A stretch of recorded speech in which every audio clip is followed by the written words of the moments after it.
What is going on, fellas? Everything has officially changed. The NFL draft is in the books. And to celebrate, we're going to be ripping some Best Ball Mania drafts, our first couple Best Ball Mania drafts, maybe even a puppy or two of the year. You guys can see the Underdog Fantasy Lobby is chocked full of contests with Best Ball Mania going live, $2 million up top, $15 million in total prizes. The puppy, first puppy that of probably 4, 5, 6, however many we see this offseason is live. The Field General for the Super Flex Bros, the Big Dog for you big spenders, the Eliminator weekly winners. All those contests are live right now. But we shall start it off with a good old classic Best Ball Mania 7 draft. And now, fellas, we might need to do a little prayer circle here because the three of us on one of our very early Best Ball Manias last year did, in fact, draft the team that scored the most points out of literally any team that came close to making it to week 17. Now, unfortunately, we did not make it to week 17 ourselves, but we're close. We're on the right track here. We drafted a team that scored more points than Sam Sherman's Best Ball Mania 6 winning team in week 17. Yeah, if you guys didn't, if you're maybe, finding us now, I'm sure a lot of more people are just going to be filing in right now, but if you're just finding this stream randomly pop up on your page, we missed out on the semifinal week by what, Corey, less than 5 points? Drake May run, instead of sliding at the end of that Ravens-Patriots game, if Drake May decides, fuck it, I'm going to bowl through the goal line here and score a rushing touchdown, we would all be, $666,000 richer, each of us, the three of us. So, yeah, let's pray to the gods here and make sure we can get some real good teams, because really all of our best Ball Mania teams on this account have been in May. They've been very early on in the process. So Spicy, if you want to hit the enter there on this Best Ball Mania draft. And for those of you guys that are in the chat right now, if you want to join the draft with us, we got 8 more before it fills up. We are still 2-3 weeks away from the NFL schedule release, give or take. So we haven't actually seen the schedules. We don't know the week 17 matchups or anything like that. As you can see on the screen there, we do have a brand new Best Ball product over on the site. We're hoping it works because we do have to do some little bit of cross account promotion here because Spicy's logged into Danny's account right now. It says click the Flock Fantasy extension icon to sign in. Spicy, is there anything that pops up there? Yep. All right, he's looking on the back end. But yeah, file into this draft. As you guys are getting in here, we shall get it kicked off in a few minutes. Feel free to ask us any Dynasty questions or whatever. There we go. Looks like we got the brand new overlay in the chat here. And this is a desktop only thing. There's no mobile version of this as of now because, it does take up a lot of space. It'd be challenging to use on mobile, but it's dynamic. When we pick a quarterback, it's going to tell us the ideal roster construction for quarterbacks early and that kind of thing. So it's really, really cool product that we have over on the site. And it's are those my own ownerships? What's up? Are those my own ownerships on the screen? I think so. Yeah. I think it's linked to yours right now.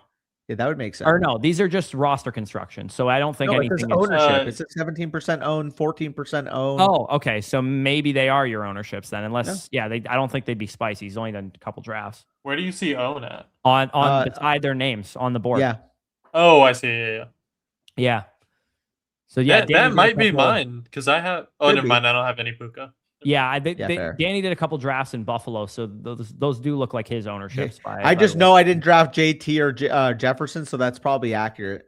Yeah, can you hit rankings? Does it pull the site rankings here? Yeah, so it also pulls the site rankings. You can see my icon, Davids's icon, and Mason's icon are the ones who have updated Best Ball rankings over on the site, so you should be able to see all of our rankings there as well. When would that calibrate? When you have 100+ players in the pool? Because I know I did my initial 75. I just haven't. Oh yeah, you gotta have more than 75. Yeah, that's what I'm asking. What's the minimum baseline? No idea. Did you not just hit import from Underdog? No. Okay, I was doing it manually. But basically, if you go to where you hit upload CSV, if you have one. There's a setting on the Best Ball create rankings tool that says import from Underdog. So that's what I did. I just imported the rankings from Underdog of that day and then just maneuvered them around. It wasn't much of a hassle. All I did realistically was have the Underdog pulled up on my left monitor, and on my right monitor I was just typing. I would just honestly scrap the rankings that you've done so far. Hit import from Underdog because I don't know if it's fucking with that. I'm 75 deep and trust me, it's going to be more time consuming to do it your way than to just hit import from Underdog. Maybe again, I didn't mind it. That's fine. Yeah. Spicy, by the way, Joe said it's done. You should have the membership on your own account Perfect. now. Can I log in on my flock now to look at my rankings? Perfect. Yeah, sure. You should be able to I'll do that. log out in the background and get my stuff. Yep. Okay. Yeah, it's best ball season though. Are you guys down to do a post draft critique of my team? I'm in. Yeah, sure, Keith. We can definitely do that. Just let us know who you are. Chimichanga said he joined the draft. Also, this is a good time to mention to you guys as well. We will be doing quite a bit of underdog best ball drafts. We are still, fingers crossed that the province of Ontario, where we currently reside, will re-legalize DFS contests like Underdog, which there has been some momentum and steam towards. So we should be able to stream quite a bit of drafts this year. For those of you guys that are interested in drafting with us all summer, hot best ball summer over here, promo code FSE is how you can get started on Underdog. And as we've made reference to in a lot of our Dynasty videos, anybody who's new to Underdog who signs up with our code will have access to all of our bonus content for the entire year free for that $10 sign up and first play that you make on the site. So if you sign up with code FSE, you make a play by doing a draft with us, a puppy draft, Best Ball Mania, make a pick on the NBA or NHL playoffs, you'll have our Dynasty Rookie Draft Guide, our Dynasty Rookie Film Breakdowns, 1,000+ hours of film breakdowns on the site, and also our Redraft Rankings Manifesto when it comes out later this summer, and then our weekly rankings for the regular season you'll have access to as well. So draft shall be going here. I'm super beast, and thank you, gents. Okay, well, we'll look out for you here, Keith, in the chat. Hopefully the extension works for you here, Spicy, once we get going into the draft. I'm sure it'll just take a second, maybe refresh your page and whatnot too. But yeah, it looks like we're picking from the 104. That's the first pick that we got here, fellas. This is going to be a interesting start to the draft. And anybody who's wondering as well, the best ball product, if you want to add it in, we'll showcase it here in a second once the draft gets going. There's a portfolio manager. There's the ability for you to actually submit your portfolio to us for review if you want advice on your portfolio and stuff like that. All of the best ball product add-ons to flockfantasy.com are an additional $49 to your annual subscription. Or if you wanted to get an annual subscription with the best ball product included, it's a total of $146 with promo code FSE. But if you're already an annual subscriber, you can just upgrade your membership an additional $49 for the year and have access to that. And like I said, we can literally review your best ball portfolio if you want to submit that instead of a dynasty team or whatever the case is. For sure. Corey, we'll be selecting here at the 104. I'm assuming we'll be taking any of those top 3 players that they fall. If not, do you also have Puka as your 4th player? So right now, let me actually pull up. We could go to my rankings actually on the tool. It should load my rankings in. It's taking a second here. I have mine on the side here because, again, obviously mine doesn't. Yeah, so if he clicks mine, you can see Jonathan Taylor is actually my 4th overall player. I mean, Chase fell, so. Or sorry, Chase. Chase ended up falling. I was looking 4th player on the board there. But yeah, Jamar Chase, let's take him. I guess the actual answer to that question would have been Puka, or JSN is over Puka for me. Yeah, it makes sense. I have just a little bit worried about Puka's volatility as a human right now. Would be the only reasoning behind having JSN over. He's kind of a scumbag, so I don't know if I can trust him. Not even just that. I there's some possibility of him kind of doing some crazy shit. I'm like, whatever. If I'm tie breaking 2 elite players, I'll go JSN over Puka. Yeah, no, I think that's reasonable. Danny trying to trade with me while he's on the clock. Yeah. In a best ball or in a dynasty draft, Claire's referring to. Oh yeah, no. I was on the clock on the Tyson pick, but I waited probably an hour or so because I had some messages back because I wanted to trade from the 109 to the 106 or 107 is what I'll say. So Super Beast mentioned he's in the draft. He's at the 112. I also see Notorious here at the 105. And Chimichanga mentioned he was in the draft as well at the 106, going with your boy Sadari and Lam. Yeah, one thing, go to construction really quick on the tool, Spicy. I just want to kind of show this off. So if you go to a wide receiver, because we took a receiver with our first pick, it dynamically updates optimal builds based on who you're drafting. So because we took a receiver in the first round, it's basically suggesting that the most ideal composition based on, years of historical data. Well, this is the 7th Best Ball Mania contest, plus a number of other underdog contests. We have it built into our site, basically, what is going to recommend the most optimal builds based on where you're investing your picks. And it's going to dynamically change as we draft. Like if we drafted 3 receivers in a row to start this draft, it would probably gear us towards more of a 6 or a 7 wide receiver build as opposed to if we drafted 3 running backs to start our draft or whatever. Yeah. I mean, having Chase at the 104 is very nice. I'm curious what falls back to us. It says Rasheed's. I wouldn't mind taking Jeremiah Love at our pick. Yeah, we do have, and you Chase can see Brown there's a little bit that'd of be great. stack equity there with Jamar Chase showing it's highlighting a team stack with Chase Brown, which is also a feature of the new overlay. And again, if I mentioned this already, this is a desktop only feature at the moment, not a mobile feature. But yeah, lots of interesting stacking stuff. Once we have week 17 matchups, by the way, too, we don't have them yet because the schedule hasn't come out yet. It will show that as well. So if we had like a week 17 correlation, it would automatically populate, which especially for you and I who are yapping on the clock all the time with 20-second clock, it's helpful to have that stuff right in front of your eyes. I think if Malik falls, he would be my selection. I have Malik a good bit lower than you. That's fine, but I think just ADP value alone, I kind of like him here. If you want to go in a different direction, we definitely can, though. Well, I mean, my highest rated players are the tight ends, but I assumed you would I definitely go there. Let's go neighbors. I would like Love. Okay. We'll probably we're running out of time. Like I would have chose the tight ends. You would have chose neighbors. I felt we'll probably get one of those players that we just talked about falling back to us because I think people are going to start taking running backs here. I'm just not in on neighbors at this price tag at this point, especially knowing the nature of the injury.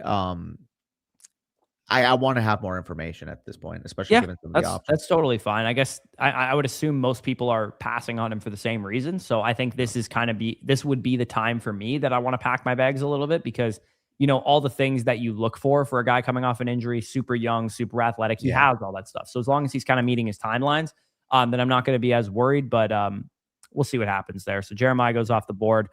Do we want to look towards the running back position? We want to grab like a GP or a Collins if they fall? Yeah, that's where I would go. Yeah, okay. Doesn't look like we really have any core. I mean, we could take Higgins and bring him up the board, but I think that's a little early compared to some of the guys on the board. But we could take, if we wanted to onslaught the Bengals, we could take T as well. Yeah, I'm not taking T over Pickens or Nico. Yeah, I mean, as you often said, Pickens went, but I'm cool going Nico here if you want to.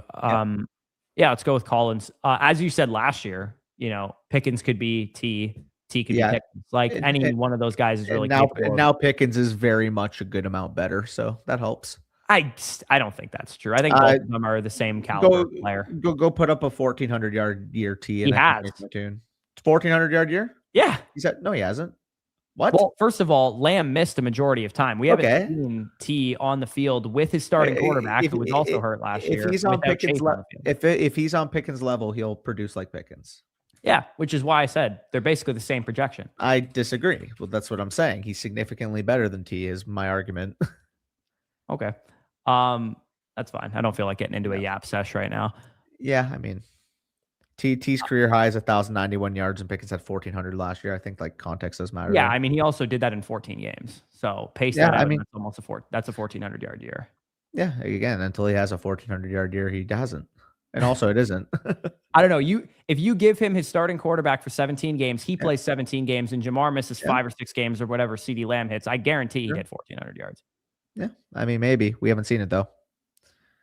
His career high is 1,091 and 6 touchdowns. Like, again, he's a good player, but he's not revisionist to me. Like, I think they're both great players. I think they're both top 15, 20 receivers in the league. Yeah, I just think that's underrating George Pickens because I think he's very clearly. Maybe, but last year you and I had this conversation, and I kept saying like I think T is better than George Pickens, and obviously after the season they're at least the same caliber of player. Pickens is better. Like I don't know why we're denying that at this point. He had a 1,400 yards 4 years before that. T was better. Has T ever had a second team All Pro season? No, but he's been way better for fantasy for most of his career. Again, though, like you're saying they're on the same level. He is not on the same level as George Pickens. It's a tier. That's fine. Again, if Lamb stays healthy, I don't think we're talking about Pickens this way. Sure. Pickens is a real life top 7 to 10 receiver. T. Higgins is top 15 receiver. I think they're both top 15 receivers, to be honest. Pickens benefits very much from Dak being a great quarterback, good pass volume, Lamb being injured. Like T produces exactly the same in that situation. The Bengals are always throwing the ball 650 plus times. So yeah, they both have a lot of volume. We like that. There's a difference in player.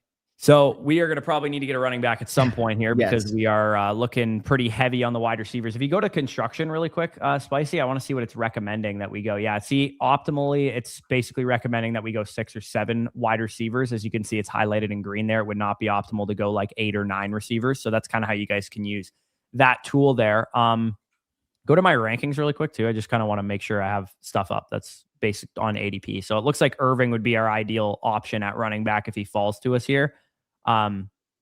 Based on my rankings at least. Yeah, let's grab Buck. Yeah. I think Bucky at 43 overall. Like, listen, I get. Yeah. You want to go Bucky here, or you have another option that you like? Well, I can't see who else would be. I have him right after Javonte, so sure.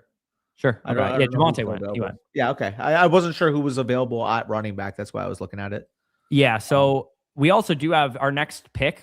We could grab another running back as well. And we do have 2 correlated running backs here as well, because the next 2 highest rated running backs in ADP are David Montgomery, and we have Nico Collins, and Cam Scatterbo, and we have Malik Neighbors. So we could go with either of those running backs if we want to, or we could grab a Judkins or Tootin or somebody else. Yeah, I wouldn't take Judkins. Yeah, I mean, I don't really see a huge difference between Scatterbo and Judkins as far as like we're, feeling an injury in the same situation.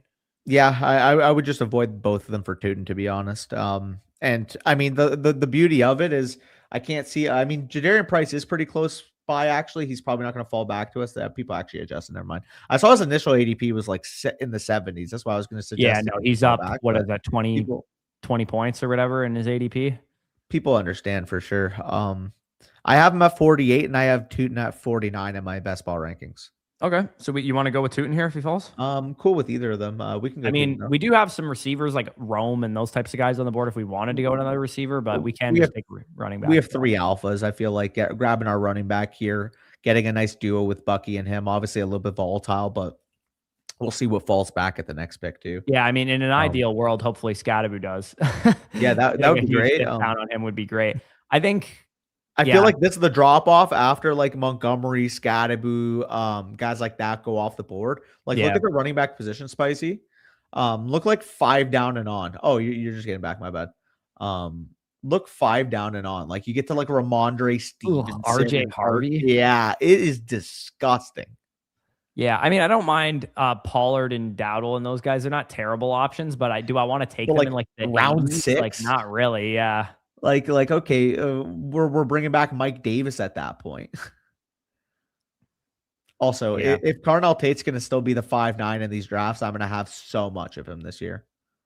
The drop off at running back is real. I do think it's crazy that over the years we went from running backs are everything. 2020, when you and I started our channel, it was like running backs. We drafted Kenyon Drake at the fucking 14th overall pick or whatever, where he was going that year. Yeah. And then just a vast boomerang in the other direction of the wide receiver, zero running back movement of 2021 and 2022 ends up being like one of the best strategies ever. 0 RB team wins best ball mania in 2022. So Corey, what's up? Because of this drop off, like again, obviously with hindsight, this is our first BBM stream that we've done.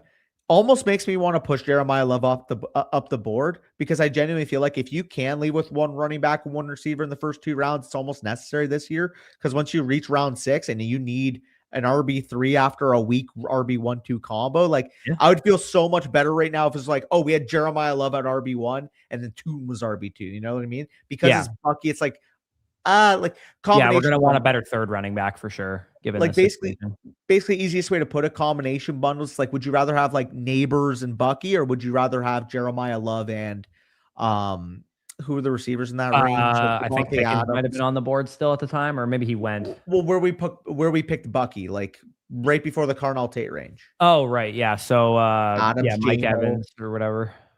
Yeah, even McLaurin, like I feel like 5'6" is a nice value for him this year. Yeah. Okay. Do we want to grab Mackay? Who? Mackay? Yeah, we could grab yeah. Lemon if you want. We could grab Marvin. I'd be cool with Hubbard even too if we want to just get another running back to secure some touches here. I would vote Mackay over any receivers here. Okay, I'm cool going Harris or going with Mackay Lemon here. Yeah, I guess the only issue would be at running back. It is gross.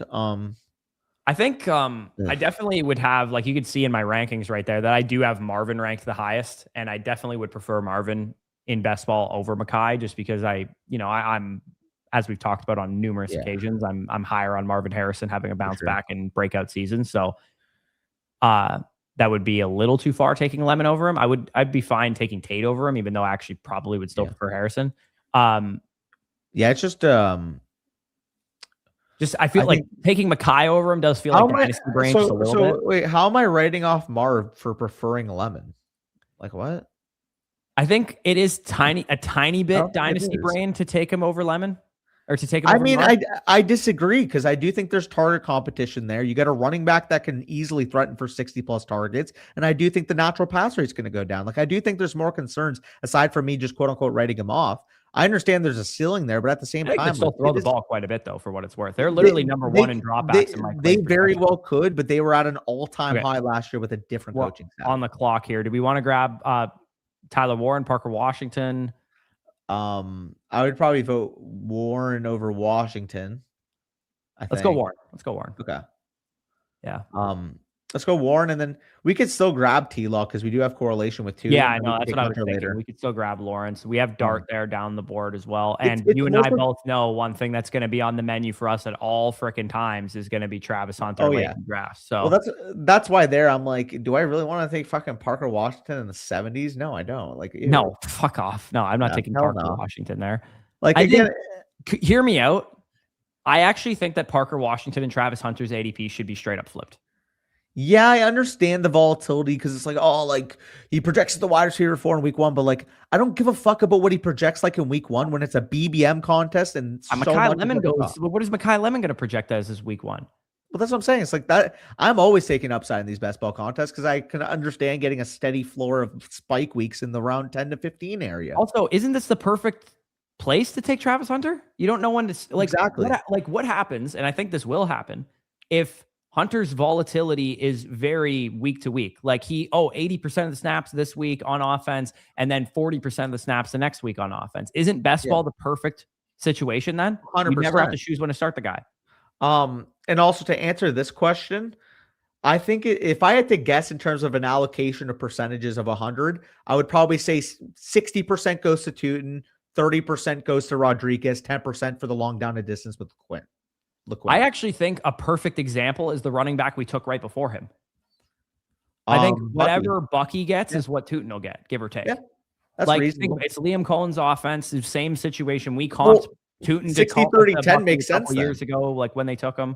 Well, then like a 60-30-10 makes sense then, thinking back, obviously, in the rookie year with Bucky, Rashad, and Sean Tucker. Yeah, Gainwell will probably get 30% of the snaps in Tampa Bay. Tucker will probably work in short yardage. There's going to be games where you go, why the hell did Sean Tucker get that goal line carry? Why the hell did Chris Rodriguez get that goal line carry? But that's just the running back position. That's the nature of it. There's very, very little offenses in the NFL that one guy is getting everything. Yeah, exactly. Okay, what do we want to do here? We got some QB options, including our stacking partner with Malik Neighbors. And this is his ADP, Jackson Darts. Yeah, I think because we took Neighbors, we have to take the investment on Dart because you're basically banking on the offense being, at least possible. For sure. Let's go with Dart. What's Dak's ADP at right now? I'm very curious. He already went. He was he was right around where our last pick was, give or take. Yeah, okay, that totally makes sense then. Yeah, he's 83 overall. We don't have any correlation with him. So yeah, no, I know. I'm not saying for us to take him. I was honestly just curious. I have him ranked at 70, so that's about in line with where he goes. Yeah. I have what else do we got in the chat? Also, Carter, by the way, in the chat, remember when I said, somebody's in Thailand watching our Vimeo stuff? I know Carter's a Muay Thai fighter. Let's go. That's funny. Carter, is it you who's watching our draft guide from Thailand? Just because I was curious. I saw the location of it, but he did say quick trade question. We'll get to that in a second after our pick. I believe it is Carter. I think he's mentioned that before, right? Yeah, I did a couple Zoom calls with him, and he said he's a Muay Thai guy. That's dope. What do we want to do? You want to get some early running back production with Dobbins here? I'm down. Yeah, I don't see anything else really sticking out to me. I don't mind QJ and those types of guys, but I feel like we'll get a couple other receivers a little later. Okay. My highest rated running back on my rankings is Rachaad White, who I can't imagine goes anywhere near this range. I have Rachaad White pushed up as well. I And like Aaron that Jones, too. I have a little bit pushed up. Both the Vikings running backs are, in my opinion, pretty decent values. Yep. Yeah, I'm a little surprised with how little people are talking about the Rachaad White being the starter kind of vibe in Minnesota or in Washington. I'm really shocked that nobody's really on that. Like, is he a dead zone running back if he gets pushed up to like the 4th round? Like, obviously, like there's no way I would take him that high. But Ninth as round? far as It's like James Conner a couple years ago. in 2019, Rachaad White would have been a fucking 3rd round pick. You know what I mean? No, I totally get that. Oh, good offense, good quarterback, projectable volume, running back who's been an RB1 before. How is this guy like pick 900 or whatever he is? Yeah. Where is he going? Pick 110, Rachaad White? Like, how is he going that low? Well, this is the main point of it. Also, Dave, shout out. I got Jack winning that. I know Carlos kind of has a fan base, but realistically, he's a really good, exciting stand-up guy. But at the same time, he's shown that he can get pieced up when he's standing up. So JDM, he doesn't have the most impressive resume, but I've actually been impressed with his fights. So I'm curious where Carter's at on that. Yes, sir. Love you boys. Been watching a long time back in the States now, but yes, let's go, Carter. Let's go. What do you think about Carlos versus Jack? That's someone who fights next UFC card if you're curious, by the way. I see. Yeah. What else do we got here? I like the Concepcion value if he's gonna be a 9th round pick, by the way. Yeah. This is probably a better question for Zach Azell. Yeah. Can you give me a Tyson versus Tate discussion? Sure. We were very much pro Tate over Tyson pre-draft, so it hasn't really changed much for us post-draft, knowing that Tate went to a situation where he can be the number 1 right away, and Tyson is going to be battling with Chris Olave right away. So for us, it's a pretty open and shut conversation, no real questions asked there. But if you were very much like Tyson's the best receiver in the class type of person, I think that the offensive volume projects better in New Orleans, and you might still get a very productive season out of Tyson, even despite Chris Olave being the better receiver and maybe commanding more targets or whatever. But I'm definitely Tate over Tyson, not like 100 times out of 100. Yep. And why not both? There you go. Sorry, I wanted to flash that for a second. I'm switching back. That was the main fight I was pointing out. I've also seen, other fighters put up good efforts against him in terms of his stand-up. I feel like he's a little bit overrated, is kind of my thoughts on Carlos, but we'll end up seeing what happens, because ultimately the people that are pro Carlos in this fight will always point out that JDM doesn't have the greatest resume right now. Yeah. He lost his biggest fights that he had on his resume. Admittedly, though, like outside of one, I think the other 2 were both like unanimous decisions. So those can kind of, go either way sometimes, but I'm excited. QJ to me is absolute screaming value at this point. Like I am going to be I'm going to be way higher on QJ than a lot of people, I think. Other than Travis Hunter, who I know we can get later. He's my highest rated receiver on the board. I can go for that as long as we take Jonathan Brooks at the next pick. Sure. Okay, we'll do that. I'm cool with that. I personally would rather have Aaron Jones if we were going to go for a running back here. I also have, if you could see there on the side, Aaron Jones and Jonah Coleman are my next 2 rated running backs. I want upside specifically because we took Dobbins. Like we have the early season touches, I think at least in the first 4 to 5 weeks. Yeah, we also did pass on Chuba too. So so it's a little bit of making ourselves right twice. Jaden Higgins is also interesting because we have Collins as well. Because I do think that that Jonathan Brooks can legitimately be like a top 15 to 20 running back week 6, week 7 on. Sure. Yeah. What's our secondary plan for quarterback, by the way? Secondary Stroud available as a stacking partner. Herbert's gone. Burrow's gone. We have Dart already. Yeah. I mean, if Mayfield falls back to us, we'll have some correlation. He could fall back. It's possible. I think Stroud's probably going to be our best option here. I guess we had Daniel Jones. Yeah, that's true. Want to mix in a little, if we get Baker Mayfield. Oh, he just goes. I was going to say, if we got Baker Mayfield, we could have also mixed in a little bit of a Ted Hurst late round scroll down. Yeah. I don't know if he's a scroll down necessarily, but yeah, definitely. Where's he going ADP? I'm curious. Ted Hurst, I assume he's probably going in like the 14th, 15th round, probably. I guess he's really late. Never mind. I guess I would have thought he went lower than that or higher than that. I'm going to own a ton of him if that's where he's going in these drafts. Yeah, well, here's the benefit for those of you guys that are wondering, should I sign up on Underdog now? Should I wait till like August or something? The benefit of drafting now is specifically rookie ADPs. If you guys did the work, did the research, or you trust our opinion or whatever on the rookie class, you can get some really, really nice discounts on the rookies right now. And that's kind of maybe how you can build out these like teams that go far. Like, for example, the team, as we said at the beginning of the stream, that literally scored the most points in week 17, and we would have won the whole damn tournament, had Luther Burden on it. And I'm sure we would have probably gotten a nice value on Luther Burden back in May, early May, when we drafted the team, as opposed to what Luther Burden and whatever, rookies get steamed up in training camp and the ADP gets more expensive and that kind of thing. Like, remember a couple of years ago, people getting Puka and, Kyron teams in May. It's just like you weren't seeing that on most ADP textures back then. For sure. Also, fair enough. You know what? At the end of the day, maybe not Corey, because he doesn't like watch fighting as much. Like, you don't watch UFC as frequently. Maybe. No, I don't really care, frankly. Like, do you watch like most of the pay cards, like on like, obviously you can like, you know what I mean? Like, to watch them. I don't watch any UFC. Okay. You know what I'm implying when I'm saying you don't have to pay the pay-per-view? Yeah. Okay. I'm not going to say it out loud. Oh yeah, the illegal streams that you use or whatever. I don't think YouTube cares. Okay, just wanted to make sure. Well, now it's all on Paramount. Wait, what? UFC? Yeah. It's all on Paramount. You don't have to do any pay-per-views. Well, I'm also Canadian. Paramount's here too. Oh, is it? I mean, I don't know if UFC is on Paramount here, but we have Paramount Plus here. That would be terrible. I actually, and you still have to do pay. Oh yeah, well, okay. Dave said we don't get it here, so. Wait, what was the bit? We're on the clock here. Do we want to take Malik Willis or CJ Stroud? Sorry, because we have Nico Collins. Yeah, we can do that. I'm also cool with Tracy.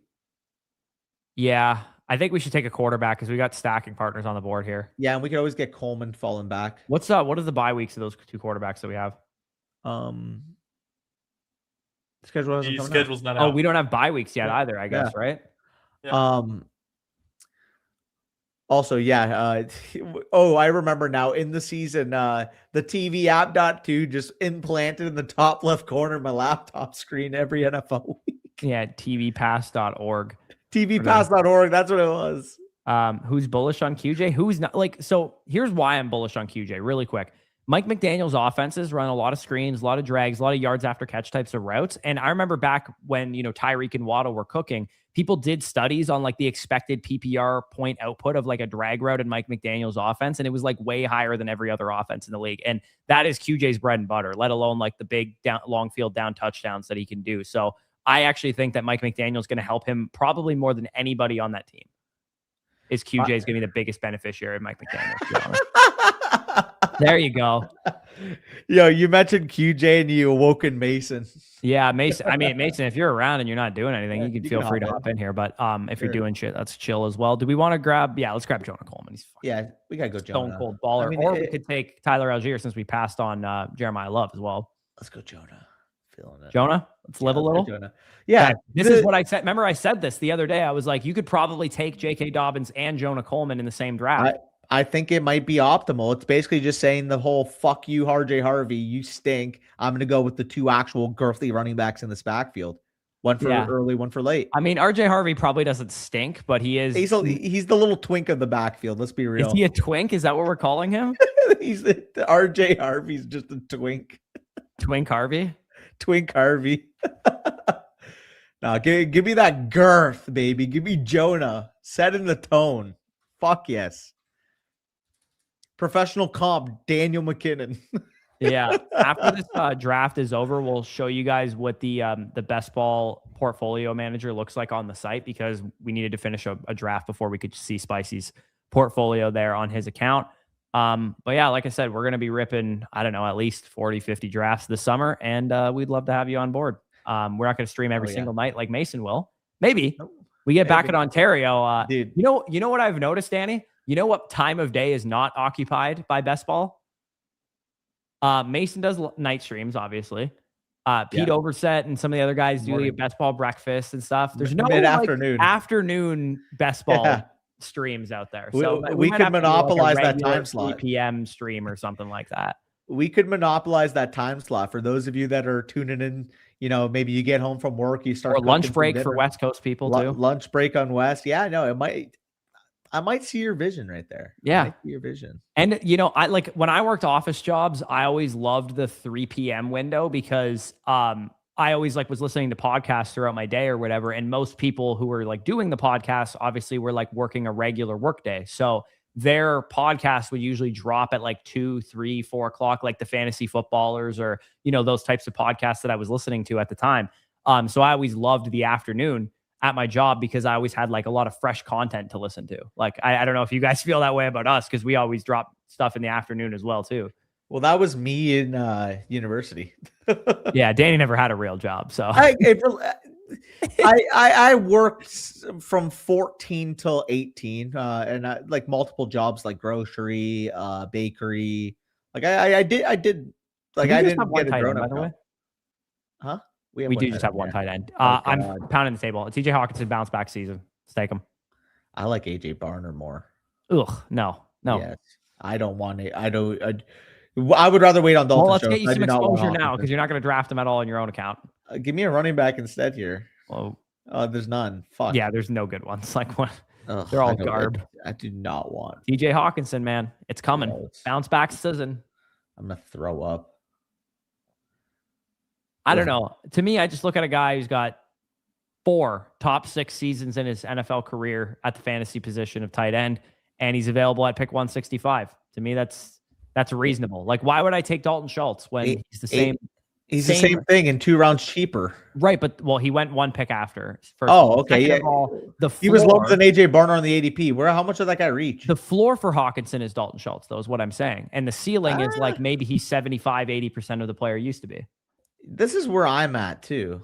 Like Hawkinson is cooked. Like AJ Barner, I would take 100 times out of 100 straight up. Like all day.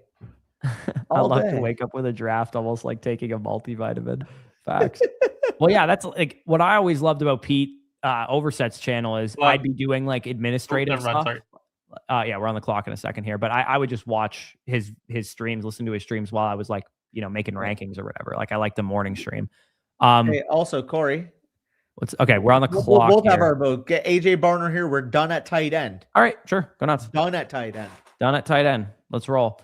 Okay, what is our optimal construction here with each position group? It looks like best construction for receiver is a 7 receiver build, I would imagine. Well, it says our recommendation is 3 quarterbacks, 5 running backs, and 7 wide receivers and 3 tight ends. I think we need another running back. I don't want to be done at 5, I don't think. Yeah, I'd probably. Yeah. Are we sacrificing the QB or the wide receiver? Wide receiver, given our core. You're gonna 6 wide receiver build. You think is more optimal than a 2 quarterback and try and thread the needle with Stroud and Dart? Yeah. Well, do you think Stroud's strong enough, like in number, like inherently? Not really, but I think we could get away with it. Well, let me ask you. It depends when we take that receiver or quarterback, because if it's like when does Malik Willis go off the board? He's probably way off, right? He's been gone. We don't have any stacking quarterbacks available anyways. My thought process, we should just forget about quarterback and roll with these 2. Malik Willis goes in the 120s. Holy shit. Yeah, dude. He runs. Just like Justin Fields last year. People are going to push up a running quarterback any day of the week.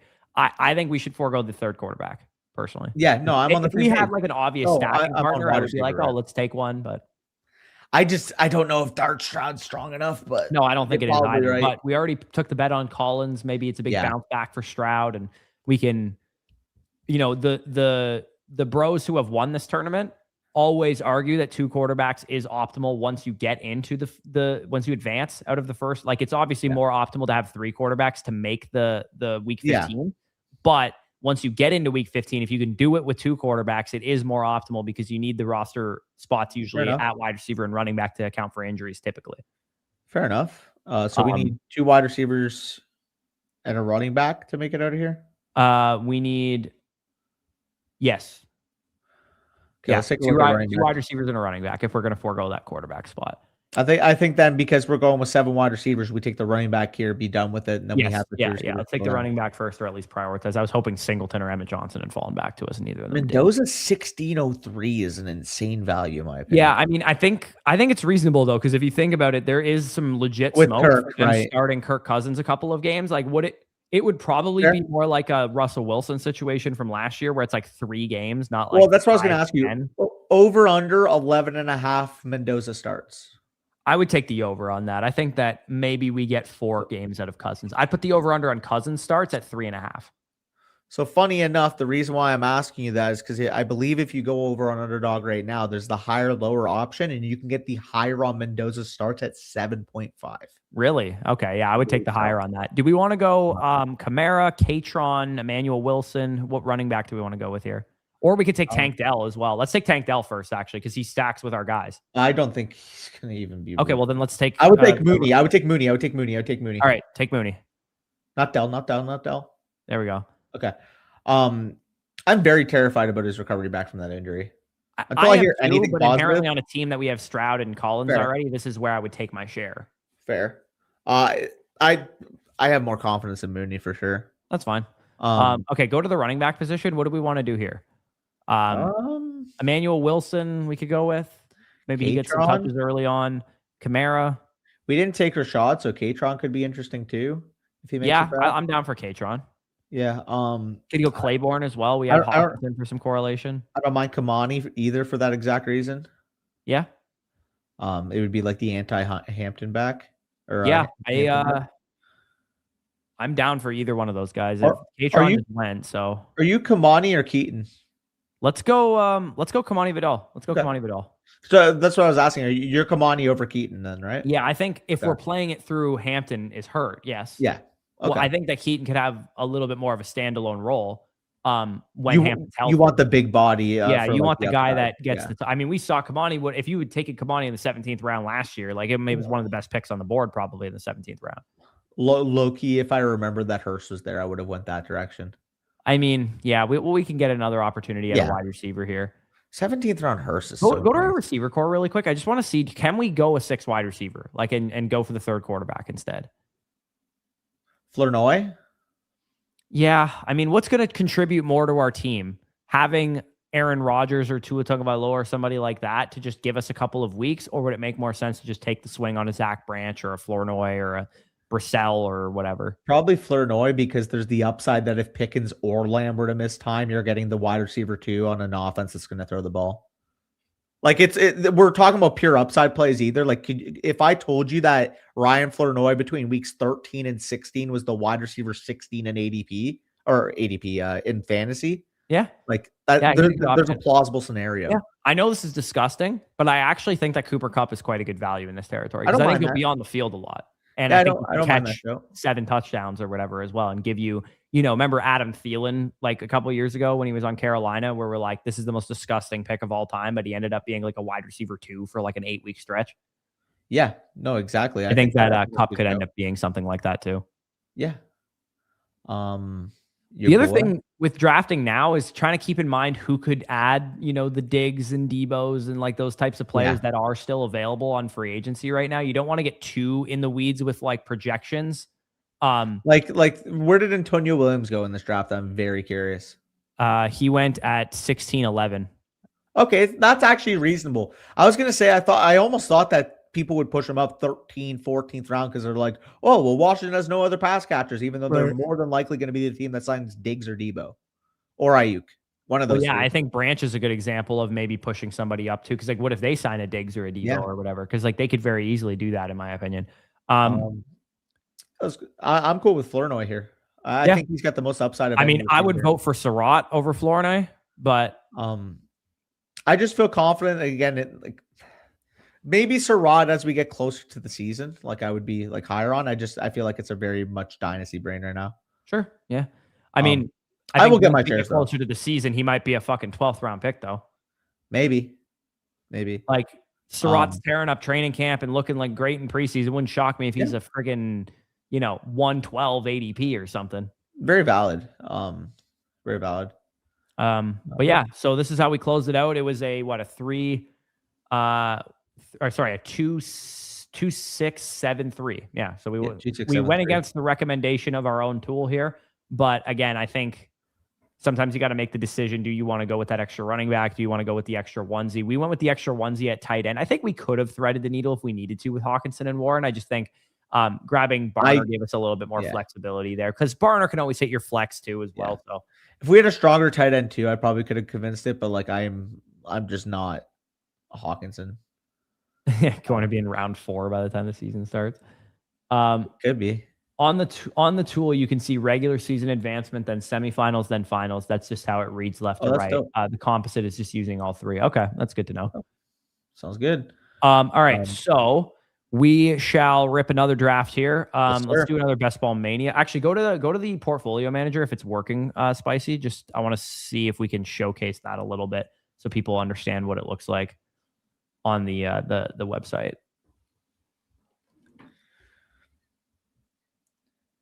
All right. So, yeah. So the best ball tool, like I said, for those of you guys that are just maybe getting in here, it's a brand new tool that the devs have been working really hard behind the scenes. It's essentially, you can see everything that you're looking into. So you can see at the top from left to right here, you see how many drafts you've done. Spicy's only obviously done 3 on his account. You can see how much you have invested. Your portfolio grade is right below Danny's face there. How's your average ADP value? What's your roster construction looking like? And if you could see there where it says select creator, it's on Underdog ADP right now. But if you are a site subscriber, if you go by my name, because I have my rankings up to date, you can kind of see your ADP value grade, your advancement grade, all that good stuff. You can also submit these teams. Like you can submit your whole best ball portfolio for review if you want us to like go over and be like, hey, looks like you're investing too much into 2 quarterback builds. It looks like you're investing too much into rookies. It looks like we can give you actual advice and stuff.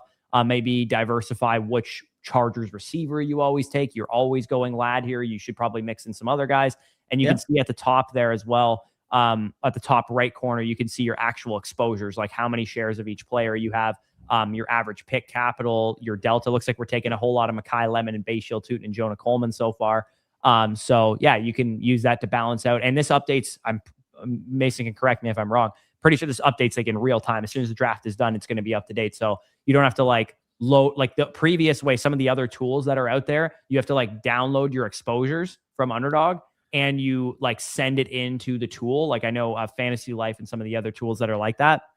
It's not like real time updated. So you can't make as many decisions. Like if you really wanted to look on the clock and be like, oh, I have so much Mekhi Lemon, I'm not going to take Mekhi Lemon here. You could have that separate tab pulled up for you there. So, but based on my portfolio grade, it's an A. Obviously, based on the Underdog ADP, it's not as much of a grade of an A there. But yeah, let's pivot back to a best ball mania here.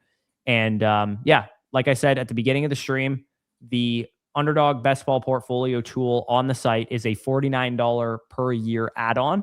So if you guys plan to do 20, 30, 40, 50 Underdog drafts, it's definitely worth your money to have this tool because you get a lot of insights, a lot of data from it. It helps you draft better. And the overlay in the draft alone is way cheaper than any other overlay out there. Like if you go, I'm not going to name names, but there's other overlays out there on the best ball market. They are much more expensive than $49 for the year. I know that for a fact. So this overlay alone, giving you the constructions and the rankings and stuff is worth that $49 yourself, just off of this. But the portfolio manager is obviously a cool part of that too. Yeah, no doubt. 1-1. There we go. Influencer 101. Let's go. Rip it going here. Yeah. So I am of the opinion, and you guys are not going to hear me say this often. Well, you are going to hear me say this often all season, but I'm Jameer over Bijan. Yeah, I also have it ranked that way. I think he's the best player in fantasy this year. I have my 101 in my home league, and I will be taking Jahmyr Gibbs. Yeah, I'm on the same page. Initially, I wanted to say, okay, Bijan, but realistically, at the same time, you lose Dave Montgomery, you lose Tyler Algier, just take the one in the offense that we can project to be top 10 because the Falcons quarterback core is decent. Sure. Are they going to be good? We don't know. Yeah, and very well, like Bijan can overcome that because I would argue if both had similar situations, I would take Bijan straight up, but the situations aren't similar. Like there is a stark difference. This could happen. The Cardinals just drafted Jeremiah Love.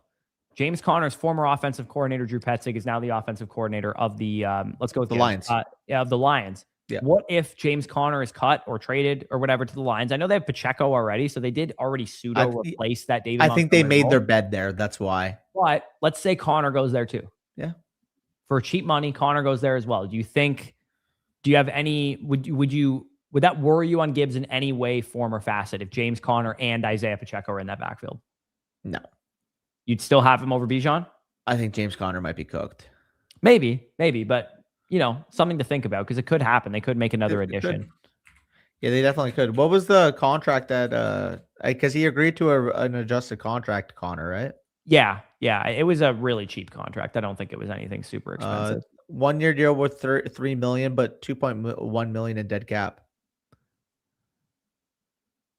So, like, if they were to cut him, they would incur a 2.1 penalty. Actually, no, wait, it's more. He's on a 1-year, $3 million contract, but he's got a $4.8 million cap hit and a $4.3 million dead cap. Okay. Yeah, that's, I mean, I think it was a revision of his old contract, if I'm not mistaken, right? Yeah, I'm just reading what it says on Spot Track. Yeah. Also worth noting, by the way, fellas, once we're done here, if you guys are one quarterback players of Dynasty, we did just drop like 15 minutes before we went live a one quarterback rookie mock. So for those of you guys that, care about one quarterback content, you can definitely check that out. We figured, not going to be something that appeals to everybody because a lot of you guys are probably super flex players, but I know we do have some one quarterback bros out there that maybe care about that. Fantasy News, also interesting name that he has there. I wonder if he's like a news aggregator or something. In our Jeremiah Love at 111. Wow. Oh, it says fantasy noob. Oh, noob. That's a news. I'm already in redraft brain right now. I'm like, fantasy news of the day in 60 seconds is what I'm thinking here.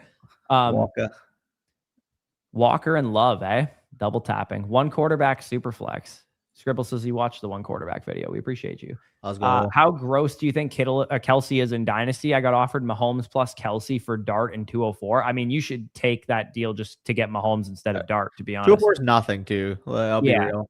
And realistically, like, is the 204 worth, like, what's Kelsey ranked as a tight end this year? I would take Mahomes over Dart in the 204. Let's have a real conversation here about Travis Kelsey's redraft value. What is his redraft ADP? Like, look at the ADP right now. Or do you want to guess? Yeah, let's guess before we check. Travis Kelsey is what? Tight end what off the board? Tight end 12. My guess would be tight end 13, probably. Tight end 12. Makes sense. Frankly, I think he should be higher than that. Maybe. I mean, he looked a lot better last year than he did the year before. Would you rather have a Rondé Gadsden or Travis Kelsey in redraft?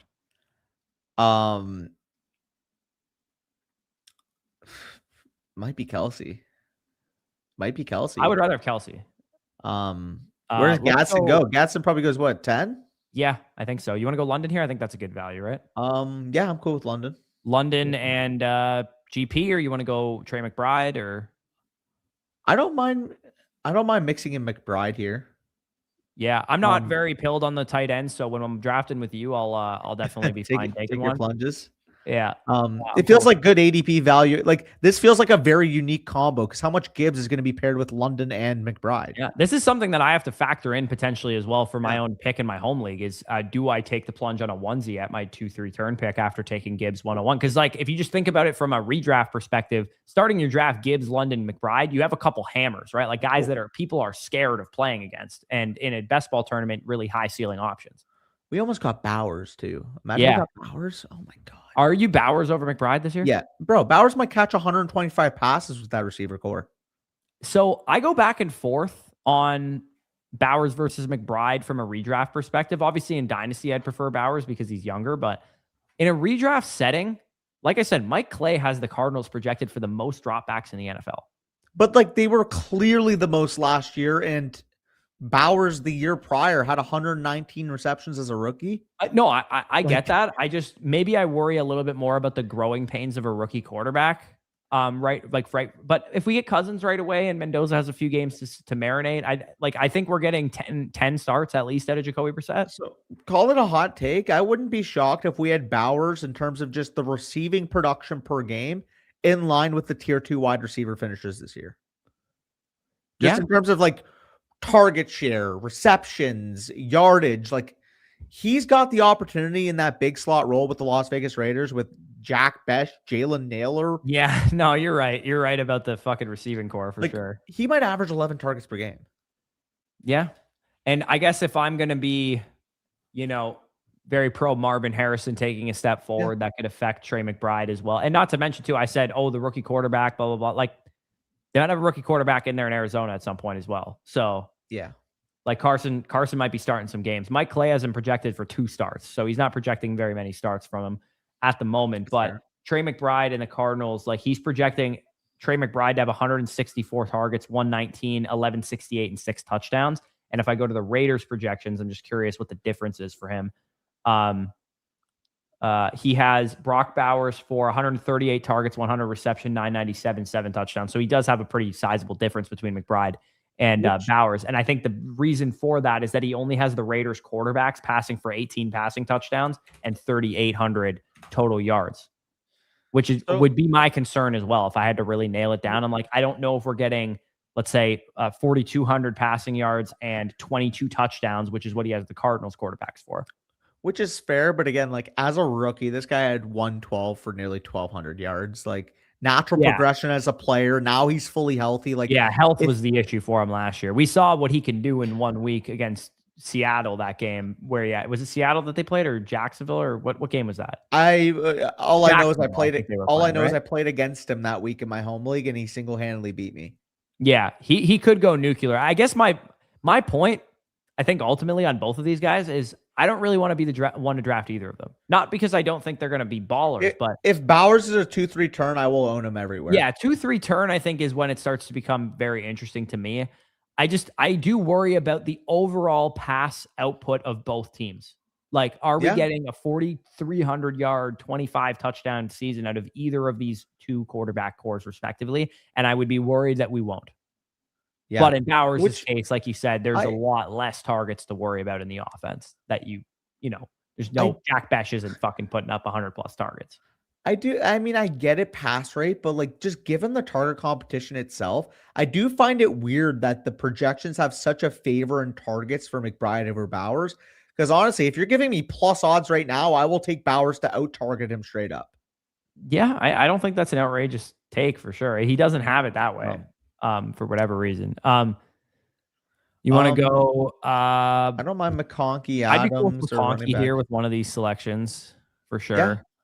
And then based on my rankings, go to the top of my rankings on the thing there. Yeah, I'm curious about mine too. I have Adams as my next rated receiver, and then I also have Rome pretty closely behind him. I have McConkey a good bit higher. No, McConkey was my number one, but after him, I had Adams and Rome are my next two. And then Jameson, Igbuka, Bucky, Carnell, Zay, Waddle, McLaurin. Let's go Waddle. Danny's got Waddle near. Like you listed a bunch of guys that aren't on the board. So Waddle was in the first one that you mentioned. That works. Yeah. So technically speaking, Carnell I think makes sense there too. Technically speaking, my highest would be Carnell, but I know I'm going to get a ton of in my own portfolio, so I don't mind going with Waddle. Yeah, knowing my own exercises that I do every year, by the way, I think I'm going to have a shit ton of Jalen Waddle because we think about the archetype stuff that I do. Jalen Waddle has finished as a wide receiver one before. He goes to an offense that projects quite well as far as, the passing volume that they're going to have and the scoring production that they're going to have. Bo Nix is projected per Mike Clay's projections for a 27 touchdown season, like 2,700 or 27 touchdowns and 3,800 passing yards. Jalen Waddle has been a wide receiver one before. Those are the types of archetypes you want to bet on in the mid rounds. You get a former wide receiver one finisher who's tethered to a top 5 to 10 win team, like a 10-win team that's going to probably be a top 10 to 12 scoring offense. I don't see anybody missing on their Jalen Waddle pick. You know what I mean? Like, I don't think you regret drafting Jalen Waddle. I guess the only concern would be like, we're going to have to take some gross projections at running back, but when we have Jahmyr Gibbs, it's a little bit easier to do it's that. much easier to do when you got Gibbs than it is when you didn't have, like, we had Bucky or whatever our anchor was last time. So this is a very unique team. We're not going to see many teams with that combo. At least the top 3 picks at least the top 4 picks, maybe not even the top 3 picks. Like, when are you ever going to see London and McBride both make it to the 2-3 turn? Yeah, I don't know. Also, Spicy in the chat said, Bush, you have Henderson ranked pretty low, not too high on him. I tend to think just from like a raw redraft projection, I think I'm going to be a little lower on Travion Henderson, just because I do anticipate that Ramondre is going to be around for a while there. Now, that was the expectation last year, though. Year 2 running back, he's going to take a huge step. I want to see some evidence of that throughout the offseason. I want to hear some buzz. I want to hear some clips. I want to hear some talking him up. So I have Henderson at 52 overall, which would be the 502. So I have him about in line with where ADP is. Reason why I'm willing to is we kind of assumed that last year that, he's going to start slow. Ramondre's going to be the guy initially, and his price remained the same. So it's like, even though we have the confirmation that he could be a legitimate, oh shit, he scored 28 this week, he scored 20 this week. Like, we have that evidence, at least for a few games last year, yet his price has remained unchanged. So I'm still willing to take that upside shot while acknowledging it is a volatile pick, because I've seen it work out where he can legitimately outscore Jahmyr Gibbs on a given week. For sure. I think when I look at the running backs that went immediately behind him in this draft, I would rather have David Montgomery. I would rather have Bashal Tootin. I would rather have DeAndre Swift, and I would rather have Quinshon Judkins. I think those are all reasonable. I have Henderson, Scadaboo, Montgomery all in a tier. Who would you rather have between Price and Henderson? I have Price here, redraft. I have Price at 48, 49, right above those guys. Bucky, he's a good amount ahead. I have him at 43. But yeah, like I said, Henderson 52, Scadaboo 53, Montgomery 56 in my rankings. If you want to argue those two over him, I think that's totally fair. I think like a round 6 price tag, like where, like if Henderson went right off the board right about here, like where we just saw Price go, I think that's about fair for Henderson because, like again, to reference Mike Clay's projections, him and Ramondre in Mike Clay's projections are projected for within 30 touches of each other. Like Henderson's projected for 202 carries and 50 targets, Ramondre for 176 carries and 45 targets. He has them projected quite close in terms of overall volume. Yeah, which again is going to be the issue for Henderson is how much volume does he get? Man, I'm going to be tempted to take Mekhi in every draft if he just goes here every time. Do we want to grab Ramondre and plug our nose, or do we want to do something else here? I'd rather, like you said, take Mekhi and just deal with everything later. Yeah, Lemon just went. So, you want to grab Drake May? I think I like Warren the most of those running backs. I'm cool with May. If you want to go May for one of these, I'm cool with Warren. We could also grab Sutton here and double stack the Broncos as well. We could do that too. Let's grab Sutton, and then maybe we can hopefully prioritize getting Nix for our second quarterback.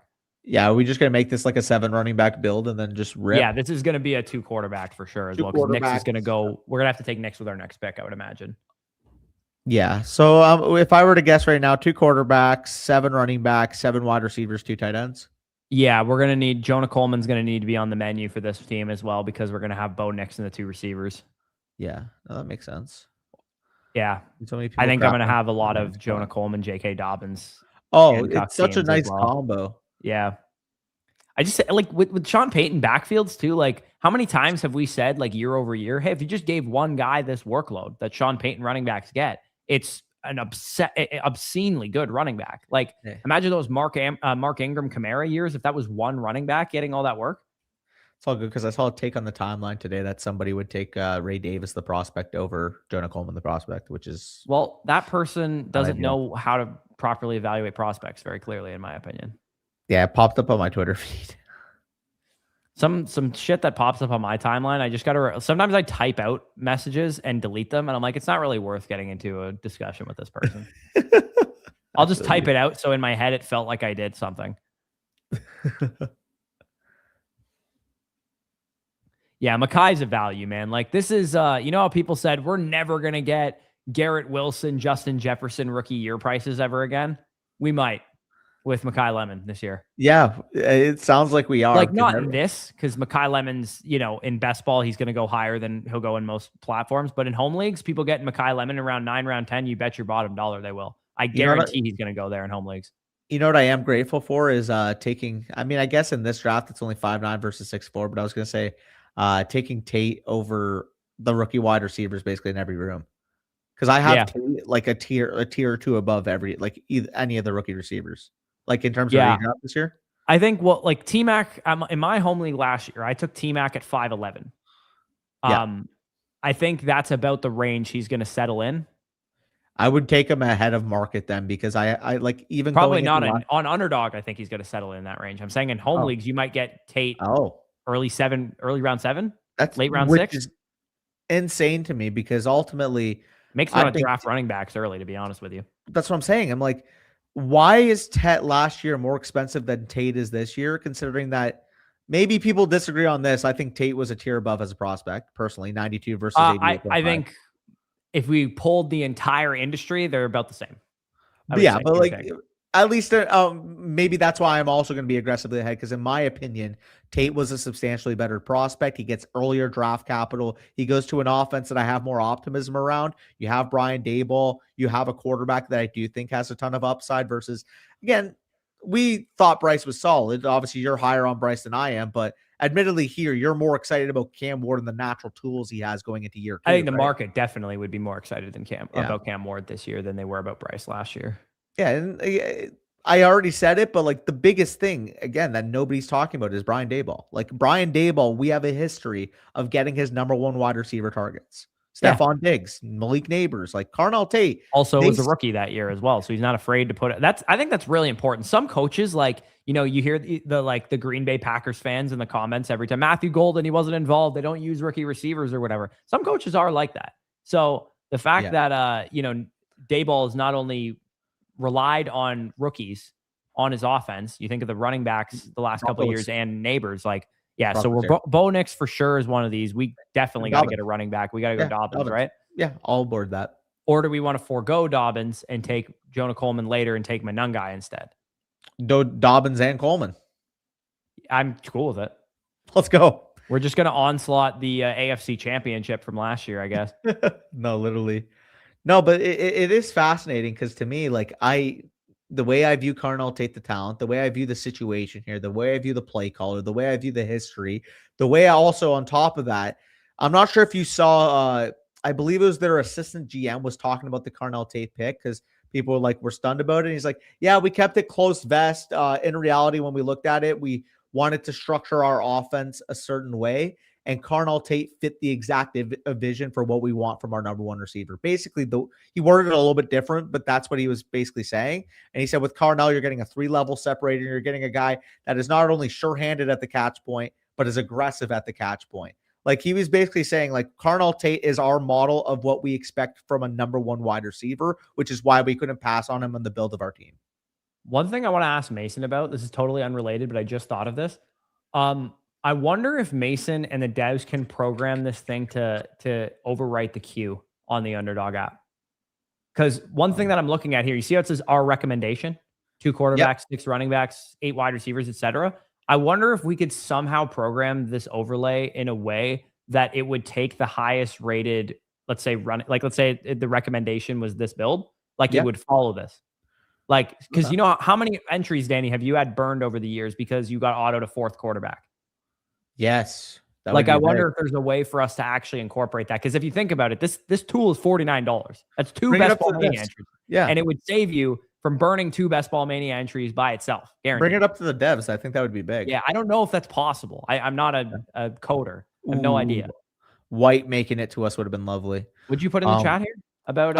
So I linked the tweet, but basically it was the tweet from assistant GM Dave Ziegler, and he was basically giving an explanation for why the Titans went with Tate over Arvell Reese.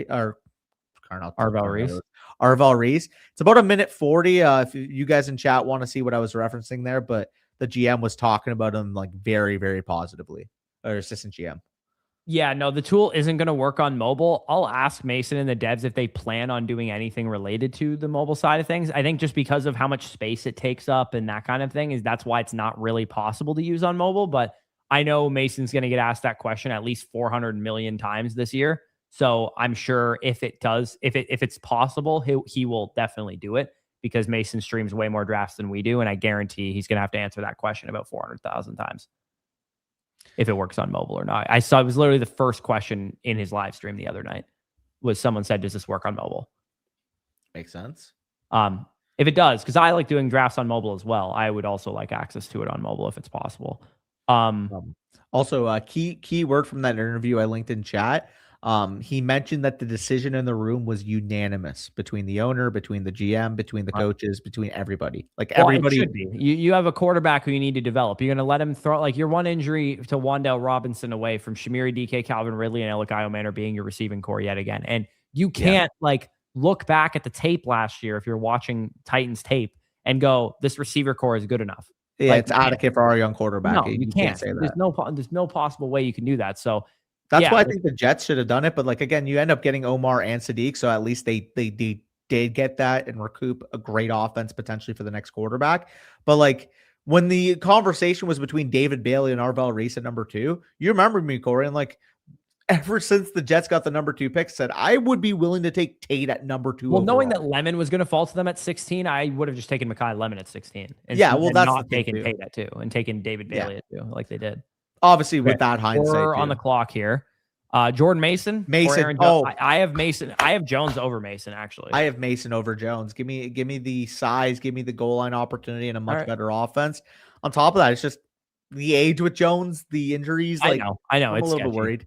Do you want to double Hancock this backfield too? If we take them on later, I could be down. No, I was gonna say take Jones now. I don't like that. Go Downs or like Jaden Higgins or something. Sure, or Brooks. Yeah, one of those 3. Let's go. Let's go Brooks. Actually, let's take Brooks. I'm gonna have so much Brooks.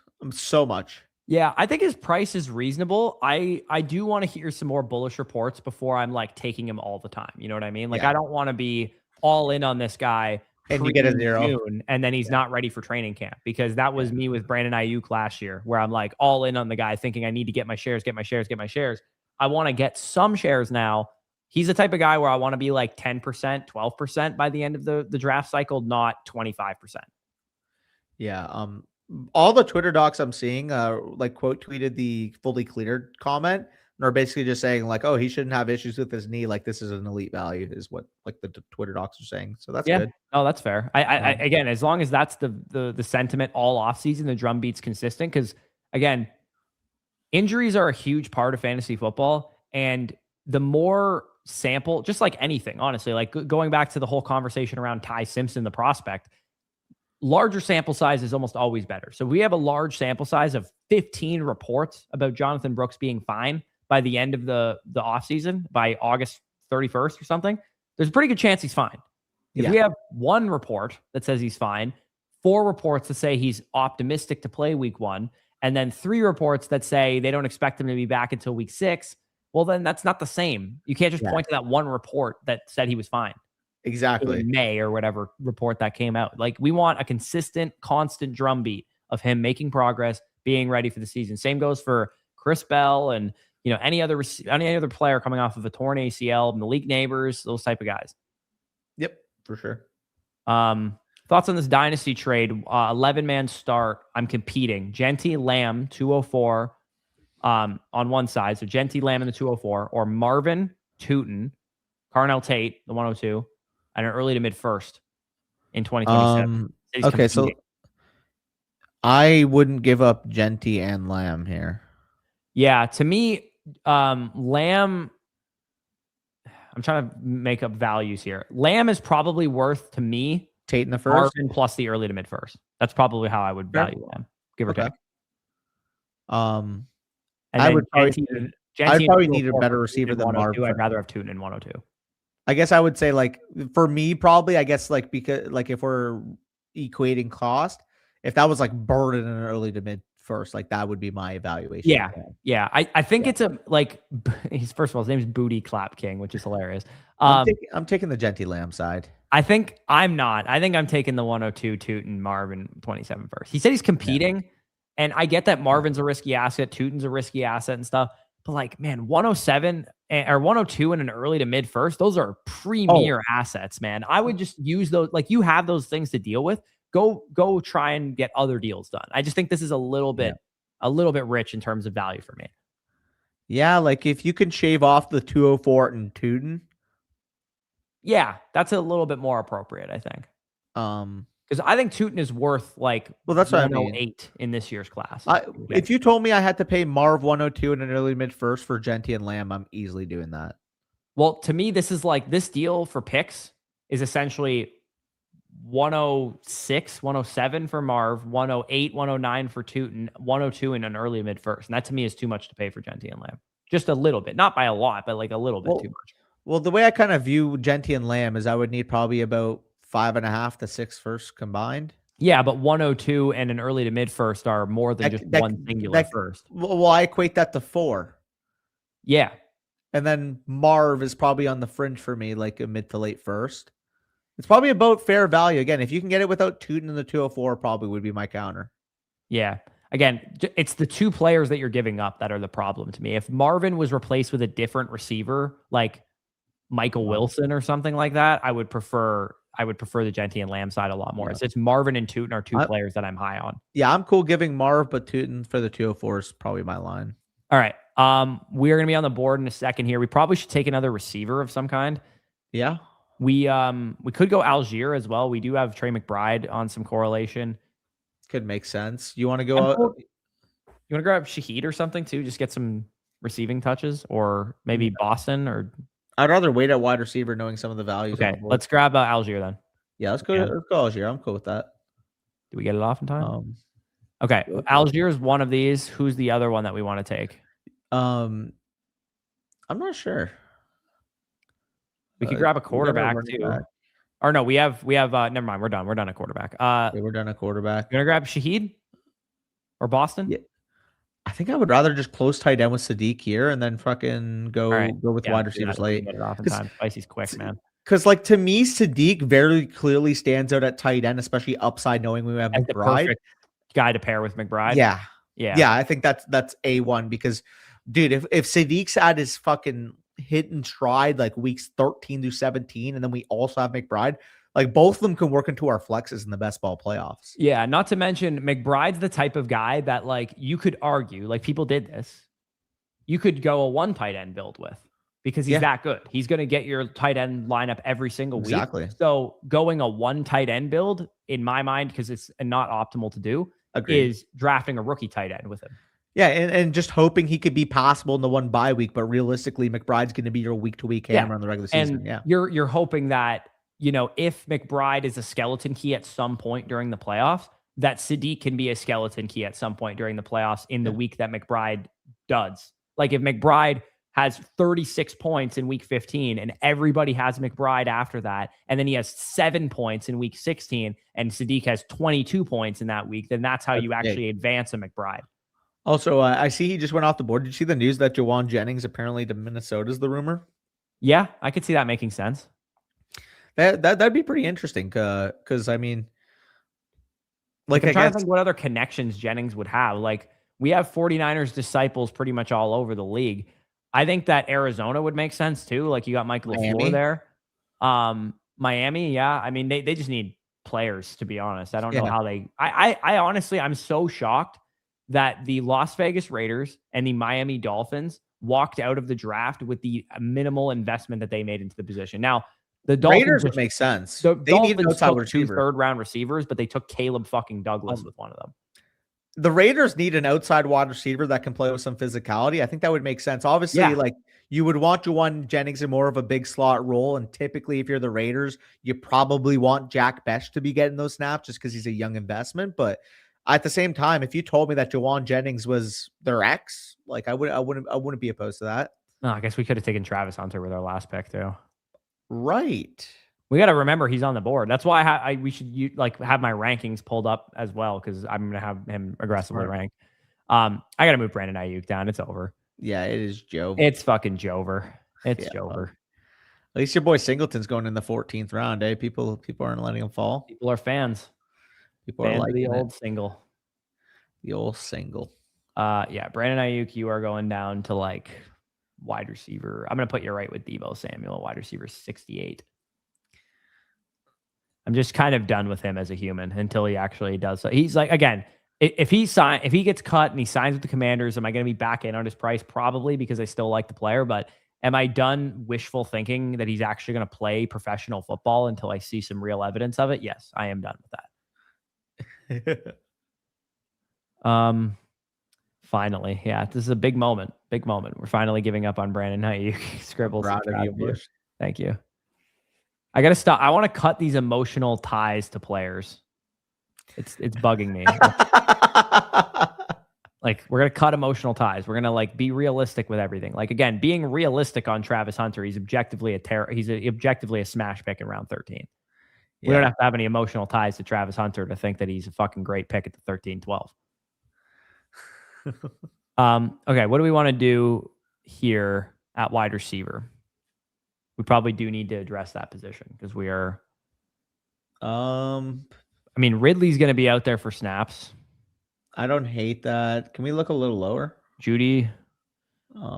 Bernard Wicks is not Booty. bad. We have May. I'd be cool going Booty as well. We could probably punt him to the next pick though.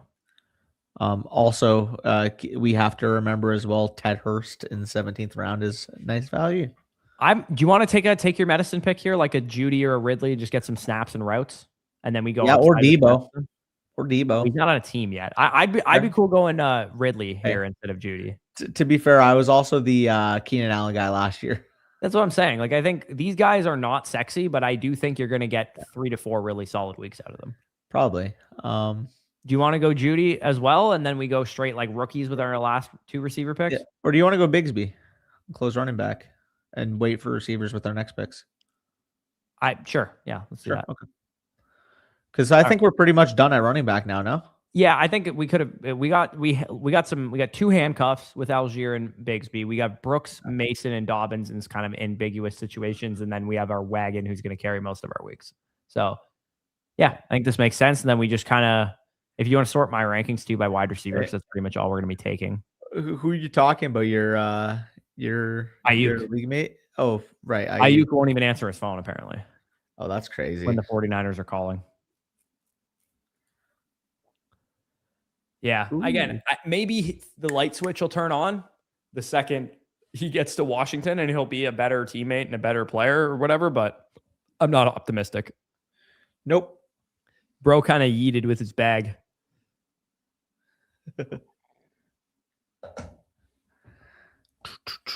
What's going on in No Flocking, by the way? Brock's on the clock? Yeah, let's take a look. Back to back. Because I tried to trade up for either of these picks, and he said no, he'd rather pick. So hopefully that happens. I'm gonna message him. You're on the clock. Yeah, I'm annoyed that I don't have any picks. Because what I traded my picks for was a bunch of garbage, including Brandon Ayuk being a part of that deal. Yeah. Fuck, man. Am I gonna have to take another Cooper share, bro? I have like fucking 5. You gonna be Omar Cooper? I mean, he was your guy. So I know, but like I wanted to diversify a little bit. I didn't think I'd have 5 shares through like fucking 6 drafts. Omar Cooper Jr., come on down.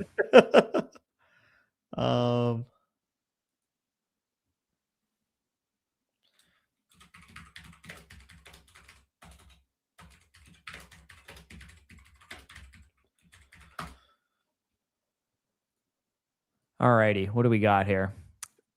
So we're only going receivers with our last couple picks, right? What does our recommendation say as far as our build? 1 more running back and 2 more. It's telling us to take a 7 running back build, eh?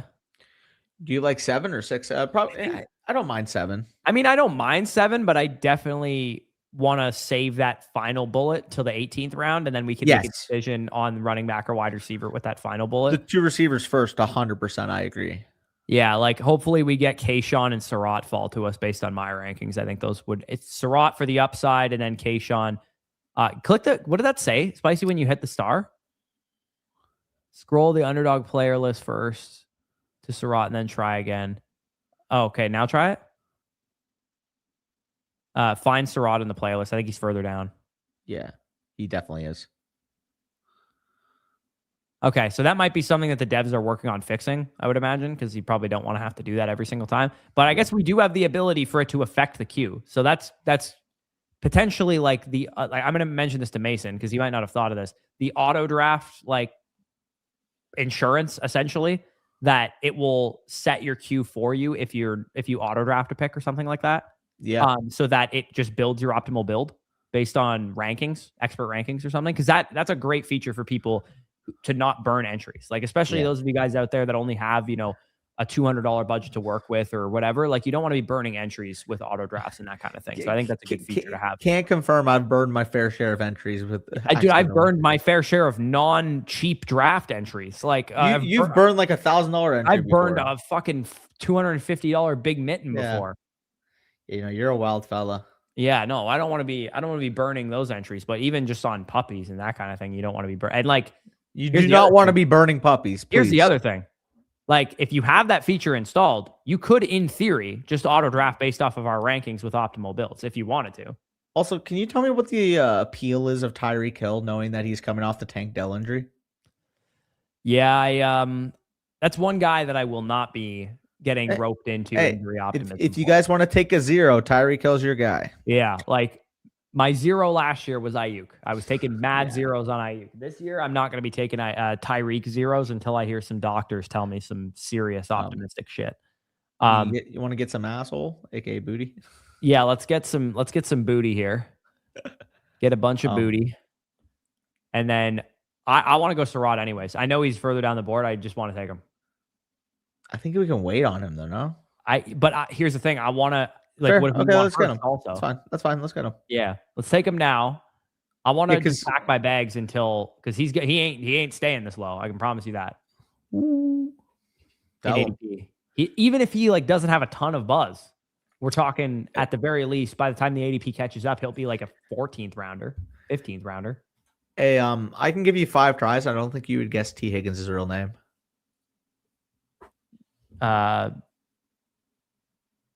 Teacup Higgins. You ready for this? You're I'm assuming you're not even gonna try. No, I'm not gonna try. Tamarese Higgins. I just found that out on the PFR page. There you go. Interesting.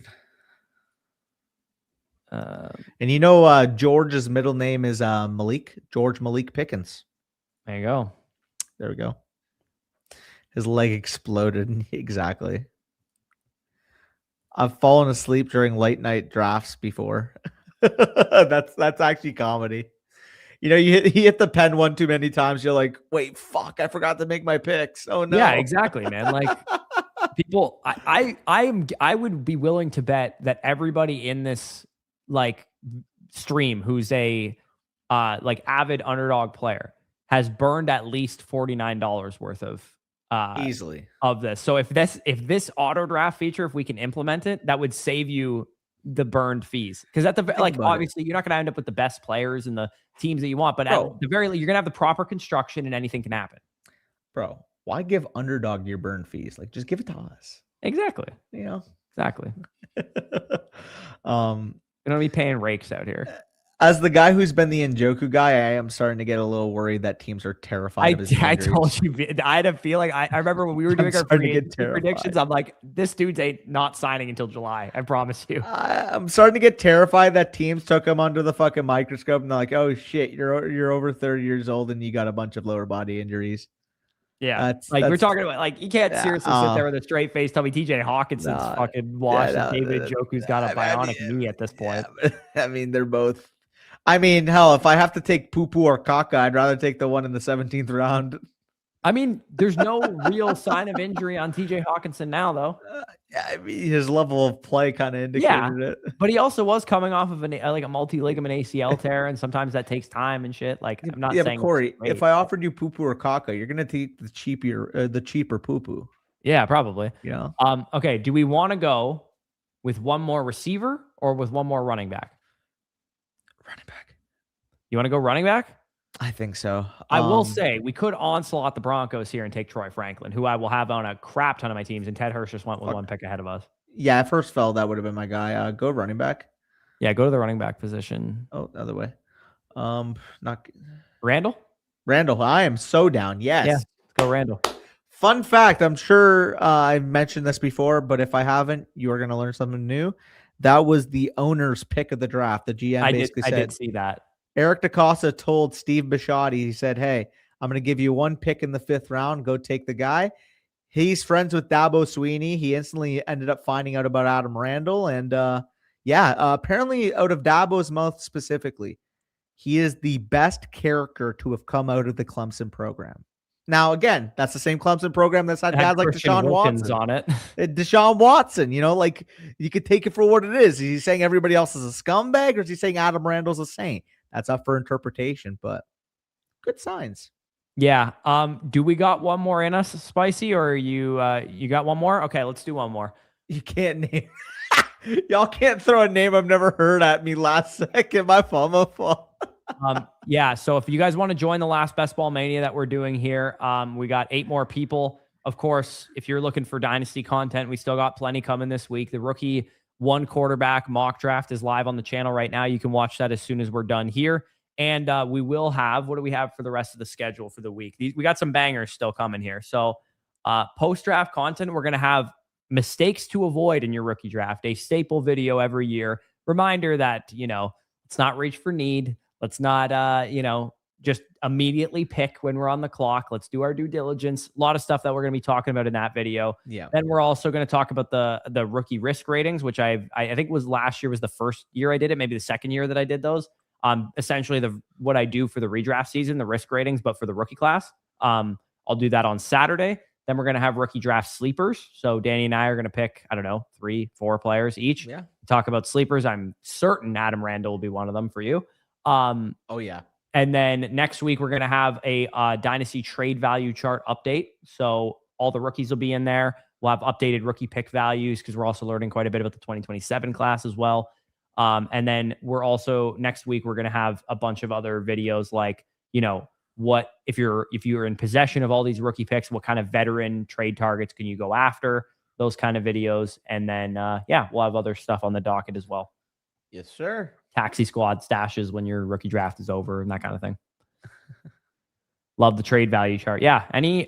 As always, guys, if you have any recommendations, shit you need to see, you got to see, you want to see before your rookie draft happens, please feel free to leave it in the chat. If you don't want to leave it so your league mates can see it, DM us on Discord or Twitter or whatever and say, hey, I would really, really love to see you guys break down rookie draft trade strategy or whatever. Like just whatever you guys want to talk about. Highest pick in this class you trade for Tyler Shuck? That's a good question.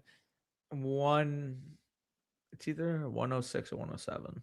So I would rather have Shuck than Simpson. So wherever Yes. Simpson is going is an easy answer to that question. I think the highest pick I can give up is 107. And that's if you already have a tight end and you wouldn't take Sadiq. Yeah, in any kind of tight end premium format, I would prefer Sadiq the asset to Shuck the asset. Because I can't give up Price or better. I can't give up Price. No, I definitely would Lemon. not give up Price. I wouldn't give up Sadiq in a vacuum value-wise. But like you said, if this was a team you absolutely needed a quarterback, it's not that far off that I'd be okay sacrificing the value a little bit. Cooper and Casey Concepcion versus I would take Shuck over them. Versus Shuck. I think I would prefer the asset that is Casey Concepcion over Shuck. So I think the answer for me would be, I guess, 107 is Sadiq, 108 is Concepcion. I guess the answer for me is 109. I'd be willing to give up for Shuck. Fair enough. BBM, yes, this is a BBM, Jeremy. Hopefully you got in here. The icon picking 101. I can't remember if that's somebody in our audience. It feels like it is. I've seen that guy multiple times. Anything after 107, yeah, I think that's a reasonable thing. But yeah, as far as like, especially Simpson, wherever Simpson's going, if your decision is take Ty Simpson or trade for Tyler Shuck, I would definitely take Tyler Shuck over Simpson. Yep. Oh, there he is, Jeremy. Oh yeah, there he is. So Jeremy, we just called. I was gonna say, I'm like, I recognize that name. I'm like, he's definitely in the audience. Also, Yeah. Fantasy Noob might be. He was in the other draft too. Yeah, he was in the other draft. Let me ask you this, Danny. Yep. It's early, obviously. What's the worst spot to draft from this year? I think we could both agree that you want to probably be in the top 5 overall picks, probably the top 2 to 3 overall picks. 107 scenario. 107 the worst probably spot? 107 then. Why? Well, because I don't view a big difference between my 7th overall player versus my 12th overall player. Why I do 106 then? Because ultimately, I do think that if you go down to the mid-second round, the way I currently have the tier break set up right now is that 17th is my tier break. Like, that's where I have Brock Bowers ranked. Drake London, Devon Achane, Ken Walker, Omar Hampton, Justin Jefferson, I'll have a tier above the other second-round options. And at 107, you neither get one of my top 16 players, but you also get the start of my tier. Actually, technically speaking, I have CD let's at go Smith and Jigba here, right? Yeah, I think 106 or 107 actually would fit that. So let me clarify. I personally, like, the one thing I like so far, it's very early. So far this year, one thing I like is it doesn't seem like the market loves Amari and Hampton, Chase Brown as much as I do. Yeah. So I think that you can pick 105 and still maybe get those guys on the way back. Maybe. I mean, which I love about the 104, 105 area. I think that the 106 so far doesn't seem like an excellent spot to draft from. Agreed. But that being said, Christian McCaffrey and Jonathan Taylor and CeeDee Lamb, like, those are great picks still. And Like that's who I have ranked there. So you're not going to find someone higher on CeeDee Lamb, but as much as I love him, like, do I view a big difference between him and my 10th overall player, Ashton Genty? I do, personally. I actually don't think you and I have the same answer. I think I like the 106, 107, and 108 more than you do. So what is your tier after? Because I'm assuming you have JSN, Puka, St. Chase. Brown. You can see it on the screen there. James Cook, Devon Achane, Ashton Genty, and those guys. I think that my answer would probably be at the 1-2 turn that I wouldn't want to pick right now. Really, yeah? And not that I like double tapping like Genty and Chase Brown or whatever, but I think there's a chance that league to league, it could depend.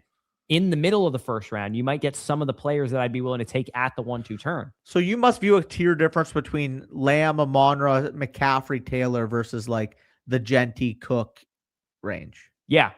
To me, I have Genty and Cook in that Jonathan tier. Taylor and Cook are the running backs that I have a little head and shoulders above the Genties and the Hamptons and the Achans and the Chase Browns. So that is where we differ. I have Genty as my 10th overall ranked player. Like, I'm all in. Yeah. Again, I going back to what we talked about with Bowers already, I just worry about the overall offensive output of the team. Yeah. Again, I'm never going to complain about the 106 or 107 because I Chase Brown ranked over Genty. I do not. I do not. I would take Chase Brown over Genty. I'd take Kenneth Walker over Genty. I would take Marion Hampton and Saquon Barkley over Genty as well. That's definitely where we differ. I'm just looking at the situation. He could have like legitimately 300 to 350 touches. Oh, he could. Yeah, easily. Yeah, volume's king for sure, and all that kind of stuff. I just I didn't love see the improvements on the O-line player enough last year to think that he can overcome situations. It was such I'm willing to completely throw that out. Here. Do we want to go London, Henry, Chase Brown? London's my clear next guy. He's actually a tier above. He's a tier above everyone else for me in my rankings. My highest rated player is Chase Brown, so that'd be who I'd go with, but it's close. So. I have Brown at 18. So I have London at 16. I do have a tier difference there, though. Yeah, well, I can't remember where it said I had Chase Brown ranked there for a second, but Chase Brown is where is he in my best ball rankings? Chase Brown is my 14th overall player.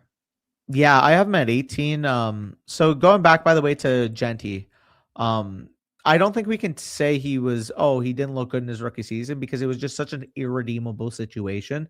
Ultimately, the offensive line play was so bad. You have a Nepo baby coach in the offensive line. You go out this offseason, you make a significant change at coordinator. You sign the most expensive center in NFL history. Like, to me, there's just natural progression there, along with the fact that even though I'm higher on Geno than consensus, we can both agree the quarterback situation this year with Cousins plus Mendoza immediately upgrades the offense. It does. Yeah, it does. I have a massive cluster of running backs at the beginning of that range. Like my 17th overall player is Genty, so I'm definitely lower on Genty than you are. But I have like Barkley, Walker, Hampton, Chase Brown, H. Like they're all ahead of them, and it's just all running backs. You want to go Breece Hall, Kyron, ETN? That's gross. Fuck. I go Kyron of this group. I don't mind AJ or Smitty. Yeah, I mean we might have missed it on that.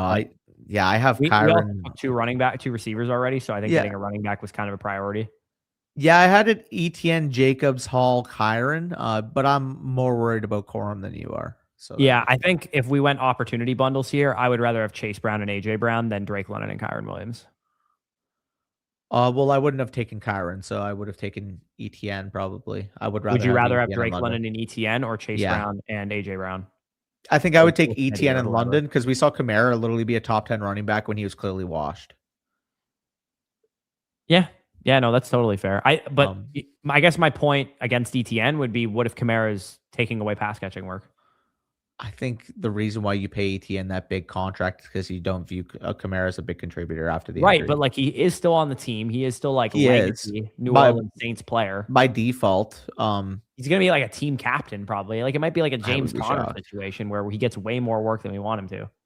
Maybe I'd be shocked. I don't think ETN agrees to those terms if he doesn't get the work. I think he just wanted the money, man. I don't know if he cares about his workload, to be honest. Maybe. I'm sure he got like pretty similar offers from Claire Belcow situations. But he also was from the area, so he was going to take a discount to stay there. But then again, too, Tyler Algier apparently signed with the Cardinals thinking that they would go anywhere but Jeremiah Love. Yeah.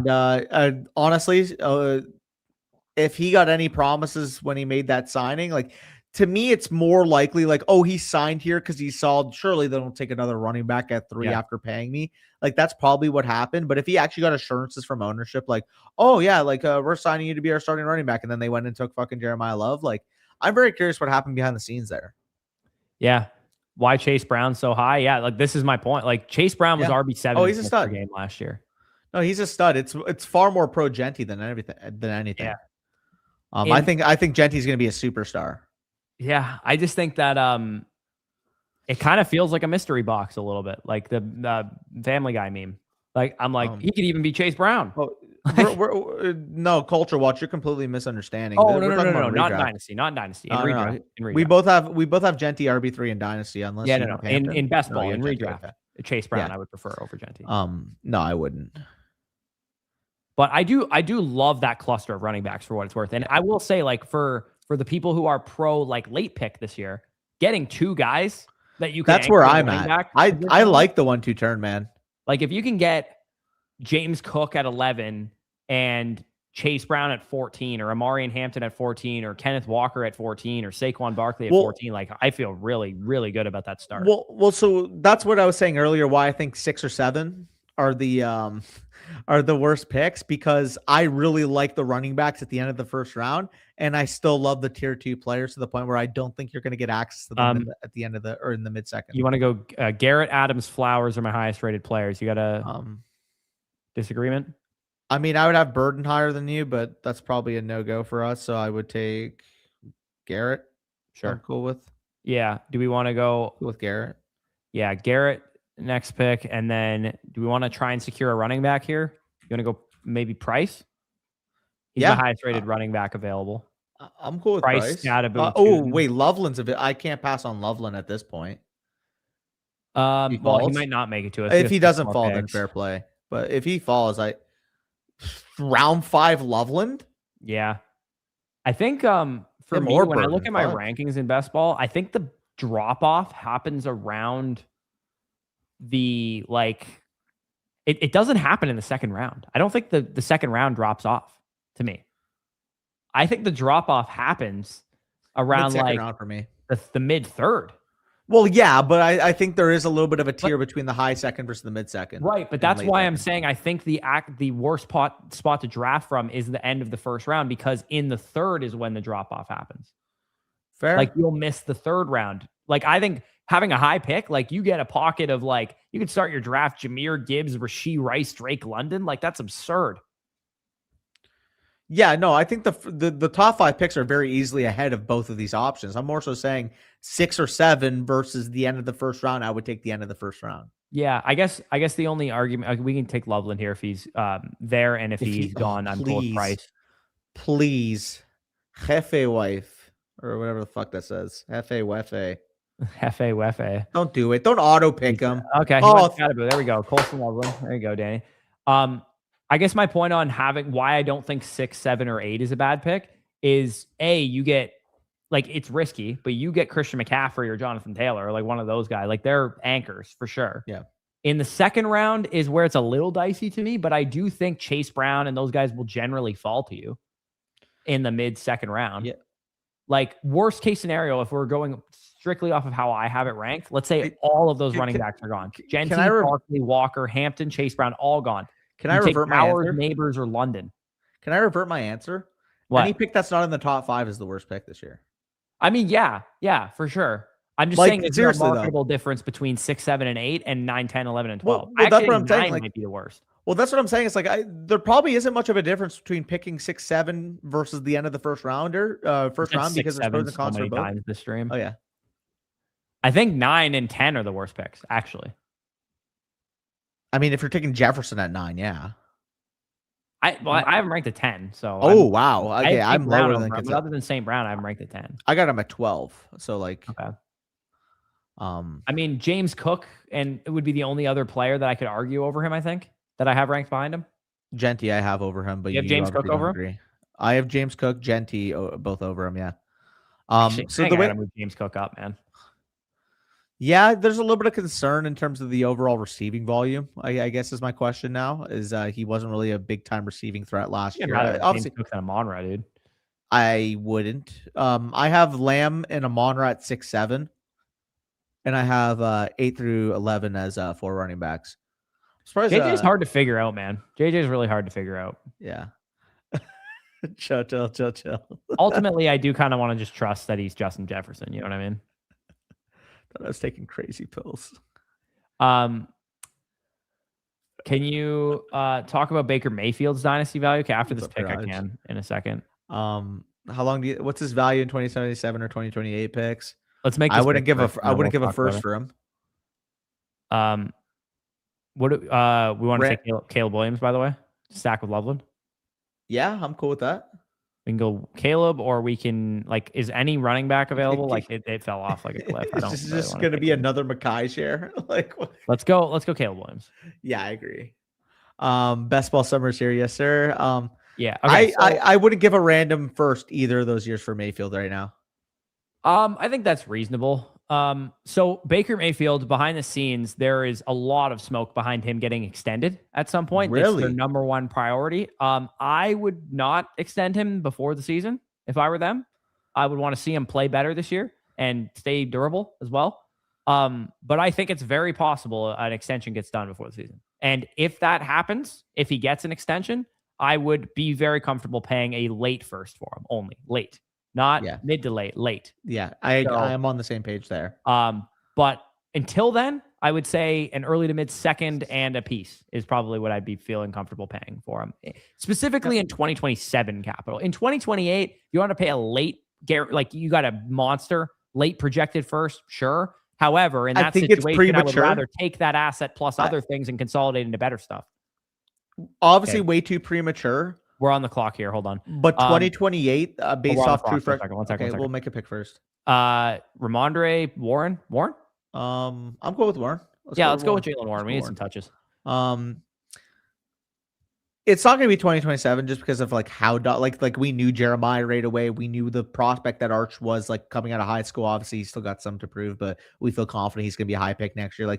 We knew some of those guys, but I'm telling you right now, based off some of the true freshman seasons, 2028 is going to be a good class. Yeah, I mean, it could very well be. Sorry, let me specify. Yeah, and also, inevitably, the way the NIL era of college football works these days, we are going to see all these names that people are throwing out, CJ Carr and Lenora Sellers and DJ Lagway and stuff back. A lot of them are going to go back to school because they're quarterbacks and they make a lot of money in college. So yeah, the NIL era affects the quarterback position quite a bit. We all thought that the 2026 quarterback class was going to be better, and Arch Manning went back to school. Lenora Sellers went back to school. A lot of these guys can go back to school and make more money in college. So the idea that we're going to get all these early declare first-time eligible quarterbacks coming out, it's not going to happen unless they're first-round quarterbacks. So the big difference last year that we noticed is once Warren got hurt, they gave Gainwell snaps on third down. And they liked what they saw. They said, hey, listen, he's a very good pass blocker and he can affect the receiving game. Unfortunately for Rico Dowdle, that's just not going to be his role in this team. Warren, I do think, has more upside than he did last year, just specifically off of the receiving usage. That's a good point for sure. He might actually also, let's say he's the 1A in this backfield, he gets 55-60% of the overall touches. Yeah. He's going to get mostly the valuable stuff. Could Dowdle carve out the early down role? Could he carve out the goal line role even potentially as well? Yeah. Sure. But you got Aaron Rodgers most likely as your quarterback. You could catch a lot of passes. Anybody who rostered Gainwell from week 10 on, I almost literally won a championship on the back of this dude in my home league. I started him in almost every single playoff matchup that I had, and late season, regular season matchups to help me get a bye in that league. He was a monster, Kenneth Gainwell. So if Warren gets Kenneth Gainwell's role and also has a significant role on early downs, he could easily be the more valuable of the two between him and Dowdle, even if Dowdle is out carrying him. So Corey, fun fact, right? Last year, the Steelers, they had 132 targets to the running back position. Now, I'm not counting fullbacks, Connor Hayward got a couple, and guys like that. Warren and what's his name? Gainwell. 132 targets, and Rodgers didn't even throw the ball 500 times. Yeah, and now with all these receivers that they drafted, they might be, and McCarthy coming in, especially Arthur Smith, known run-heavy coach, obviously, as well. So you might get a 580 pass attempt season out of Aaron Rodgers, vintage, 40-year-old Aaron Rodgers. And they drafted a left tackle and all that kind of stuff too. So I'm cool with Godwin. I'm cool with Pollard. I'm cool with Pollard. You want to go Pollard here? Yeah, let's go Pollard. Yeah, Let's grab I like another- getting some touches here too. Yeah, let's get some more touches because we are pretty weak at the running back position. And then we take upside in the rounds 10 to 18 area, considering like I feel good about the week 1 workloads of Kyron, Jalen, and Tony. Yeah, what's the construction telling us to do in terms of Probably 5 running back, 6. 6 running backs, 7 wide receivers? Yeah, and we can balance it with more so like upside later running backs. I don't too. think we need to do 3 tight ends. I agree. With Loveland, no, I agree. No. I mean, it's telling us to, like, composition wise, it's saying that. To be fair, again, maybe it's a hot take, but I feel way better about Loveland close to the top 2 than I do anybody else close to Loveland. Like in terms of like him to the rest of the position. So I'm gonna have Warren and Loveland pretty closely ranked, I think. I'm not. Because the Roosh pick indicates to me that they want a blocking tight end on the field a lot, and it could affect his routes. I'm not saying it's going to affect his targets or anything, but okay, what do we want to do here? You want to go like get some receptions here? Where's like get Pearsall or Pittman or honestly, I don't mind Wandale. Yeah, I mean we had the Titans. Yeah, that's late. That's my bad. I was gonna say Wandale because we have Pollard. Yeah, no, I don't mind that. We can get Wandale with our next pick potentially. Sorry, these shortened clocks definitely get you on your P's and Q's for sure. Yeah. We got basically like 2 picks before. Let's get in the habit of 2 to 3 picks before our pick, actually having a discussion there. That's a better idea. We see we're on the clock and give ourselves 20 seconds and Spicy in the background, just like you fucking idiots. Yeah. I would say if I had to guess what quarterbacks are actually in the class, the easy answer is what quarterbacks had good seasons will come out, most likely. But because they're heading into their senior seasons, I do expect Arch Manning and Darian Mensah and Dante Moore and those guys to most likely be in the class because they're seniors. The nice thing this year, unlike last year, is most of the quarterbacks are seniors, like that we're hyping up. They're not juniors. Like, could we see, an early declare like a Julian Sand have a nice season for sure? But because he's not entering his senior season, I keep almost counting him in my head as he's going to be in the 2028 class. Also, Dylan, don't forget about Mestamaker. He is getting a ton of buzz right now. Is he a senior? He transferred from North Texas. I think he's a true junior. Okay, if he's a true junior and it's his first season in the Power 5, I'd put it as like a 20% chance he's actually in the class. But if he's getting this much steam, then it means that teams might view him as a franchise QB or whatever. Yeah, he had a really sick season last year. Well, him and his wide receiver 1 got a bag to transfer over to Oklahoma State. I know that. Who? Dorner?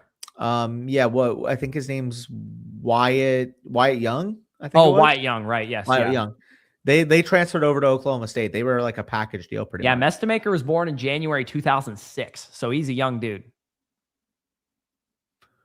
2006. Wow. Yeah, no, again, Mestamaker's the type of quarterback prospect that will need to pop off to be in the draft. Otherwise, he'll be in 2028's class. I'm sure you've seen Hawkins' profile on PFF, by the way. Yes, we're on the clock here. Wandale.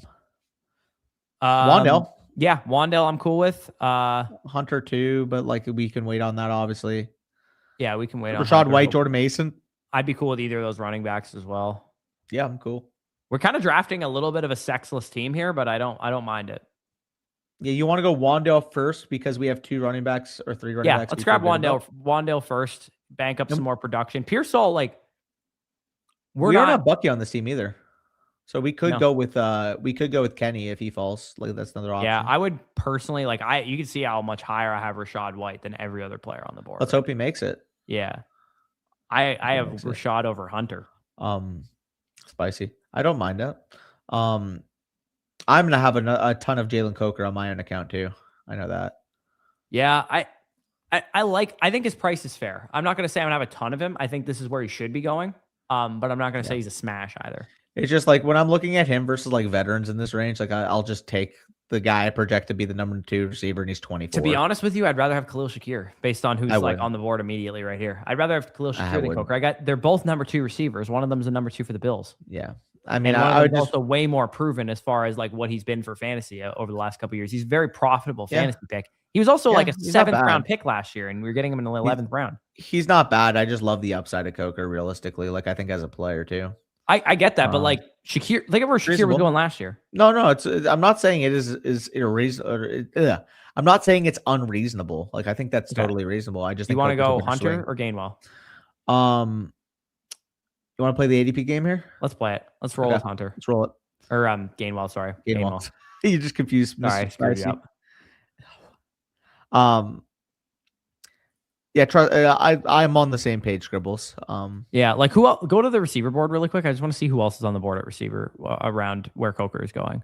Yeah, like I would take Omar Cooper Jr. No questions asked over him. Yeah, I'm just gonna be way higher on. I'll take him. Yeah, I take him over J-Mac. I take him over Shaheed. I think I think he's fairly priced. Shakir to me is the same kind of bet where it's like it's a slot receiver. Coker's a better player. He could play on the outside. Shakir literally had a snap rates cut because he couldn't. Again, could he be a better player? Sure. Well, is he a better player? There's no evidence of that. Fair. I'm betting that he will be though. He also entered last year, his second year in the league, with an injury. Yeah, that's totally chill. I just think that Shakir is tethered to a way better offense. So even if Coker is a better player, is he going to be better for fantasy? You're also higher standalone on Tataroa than I am. I think it's fully within the range of outcomes that Coker can be within 25 to 30 targets of him. If you think that's the case, you probably won't have any Tataroa this year. It's also pro Coker. Like I think it's going to be a concentrated target share, and I think with Coker he can easily get 120 targets. Where's T-Mac in your receiver rankings? Let me take a look. Best ball rankings. I have him. Tataroa. I have him ranked at 35 overall. Okay, which is what among receivers? Let me see. Okay, the tiers are skewed because I did them all in overalls, but 12. So you have him higher than I do. Well, who do you have higher than I don't? Like Olave, I have a little bit of concern with Devontae Smith over him. You might not have Devontae Smith ahead of him. I do have Devontae Smith ahead of him. Olave I have over him. No, it's glitching out on the site. It's a little out of whack. Let me manually count it because for whatever reason, when I go to positionals, it skews up. But when I have it on overall, it looks fine. Okay, we're on the clock here. Do we want to play the ADP game one more time with Hunter, or do we want to take him now? Because we do have JSN and we need a second quarterback.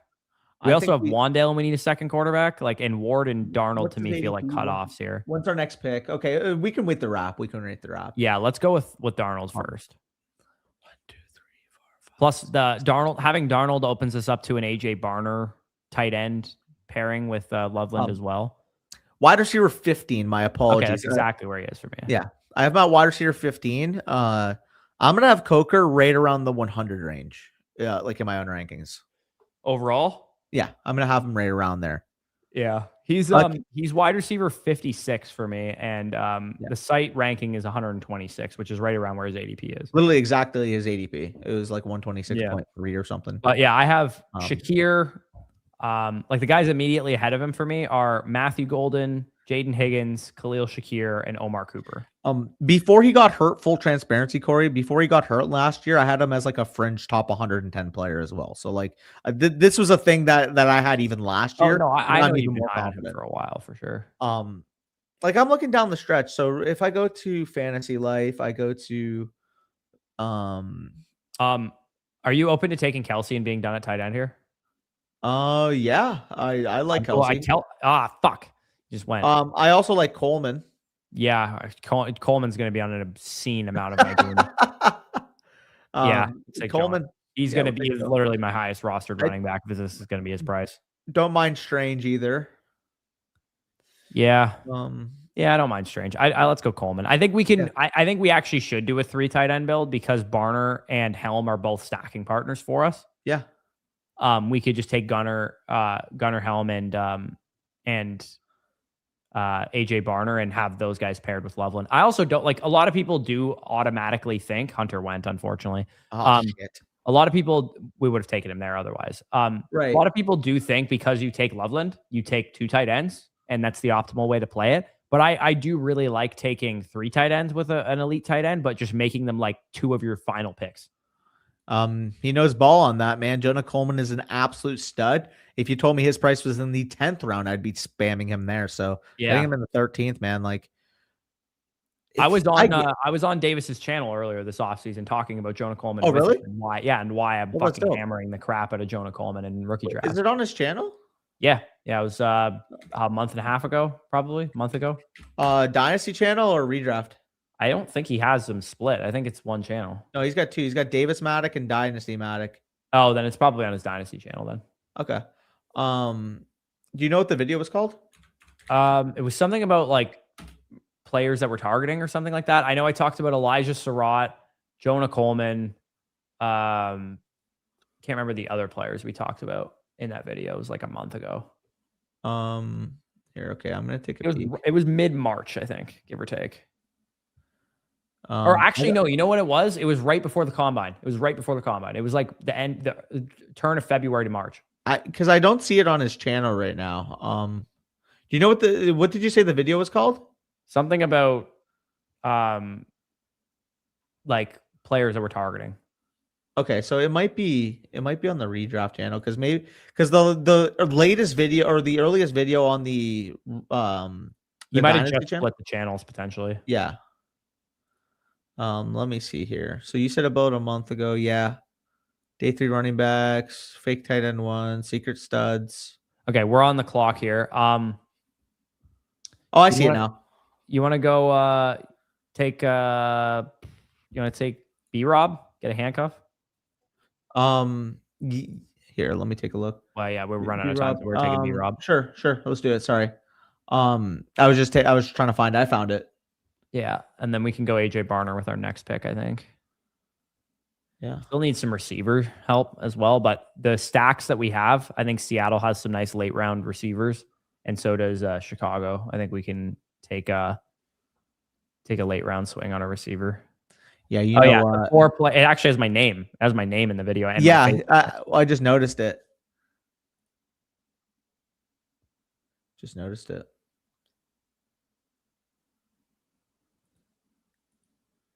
Okay, so this was before he joined Flock then, right? Yeah, ironically it was. Oh, interesting. Okay. Yeah, I didn't. He invited me on without me knowing, and maybe he knew he was joining the site. I didn't. Oh, fair enough. I didn't know yet. Maybe Mason had already reached out to him. Was it around the time that he followed us on Twitter? Yeah. Okay, that makes sense then. Yeah, he followed me and then DM'd me. So I'm assuming. Actually, I think he followed me before that, but he DM'd me on Twitter asking me if I wanted to come on. So I'm assuming maybe he already signed the contract with Mason to work with the site or something. Okay. Shout out Davis. We are the Jonah Coleman enjoyers very easily here. Yes. Got the stacking partner and you gotta love taking a young upside tight end attached to an efficient offense. Yeah. What is the construction recommendation here? Let's take a look. 2673. 2682 is what it's saying. I don't want to go 2 tight ends with those two. You think we need 8 wide receivers with London JSN and Garrett Wilson? I think we can get away with 7. I think we're done at running back for sure. Yeah. Do you think I think we can get away with 7 receivers now? Well, where are we putting that extra bullet? Third tight end? Fair. Would you rather 3 tight ends or 8 receivers? 3 tight ends, I think. I think so too. Yeah. Especially knowing I think Gunnar Helm is probably our next pick here. Yeah, I'd be cool with him.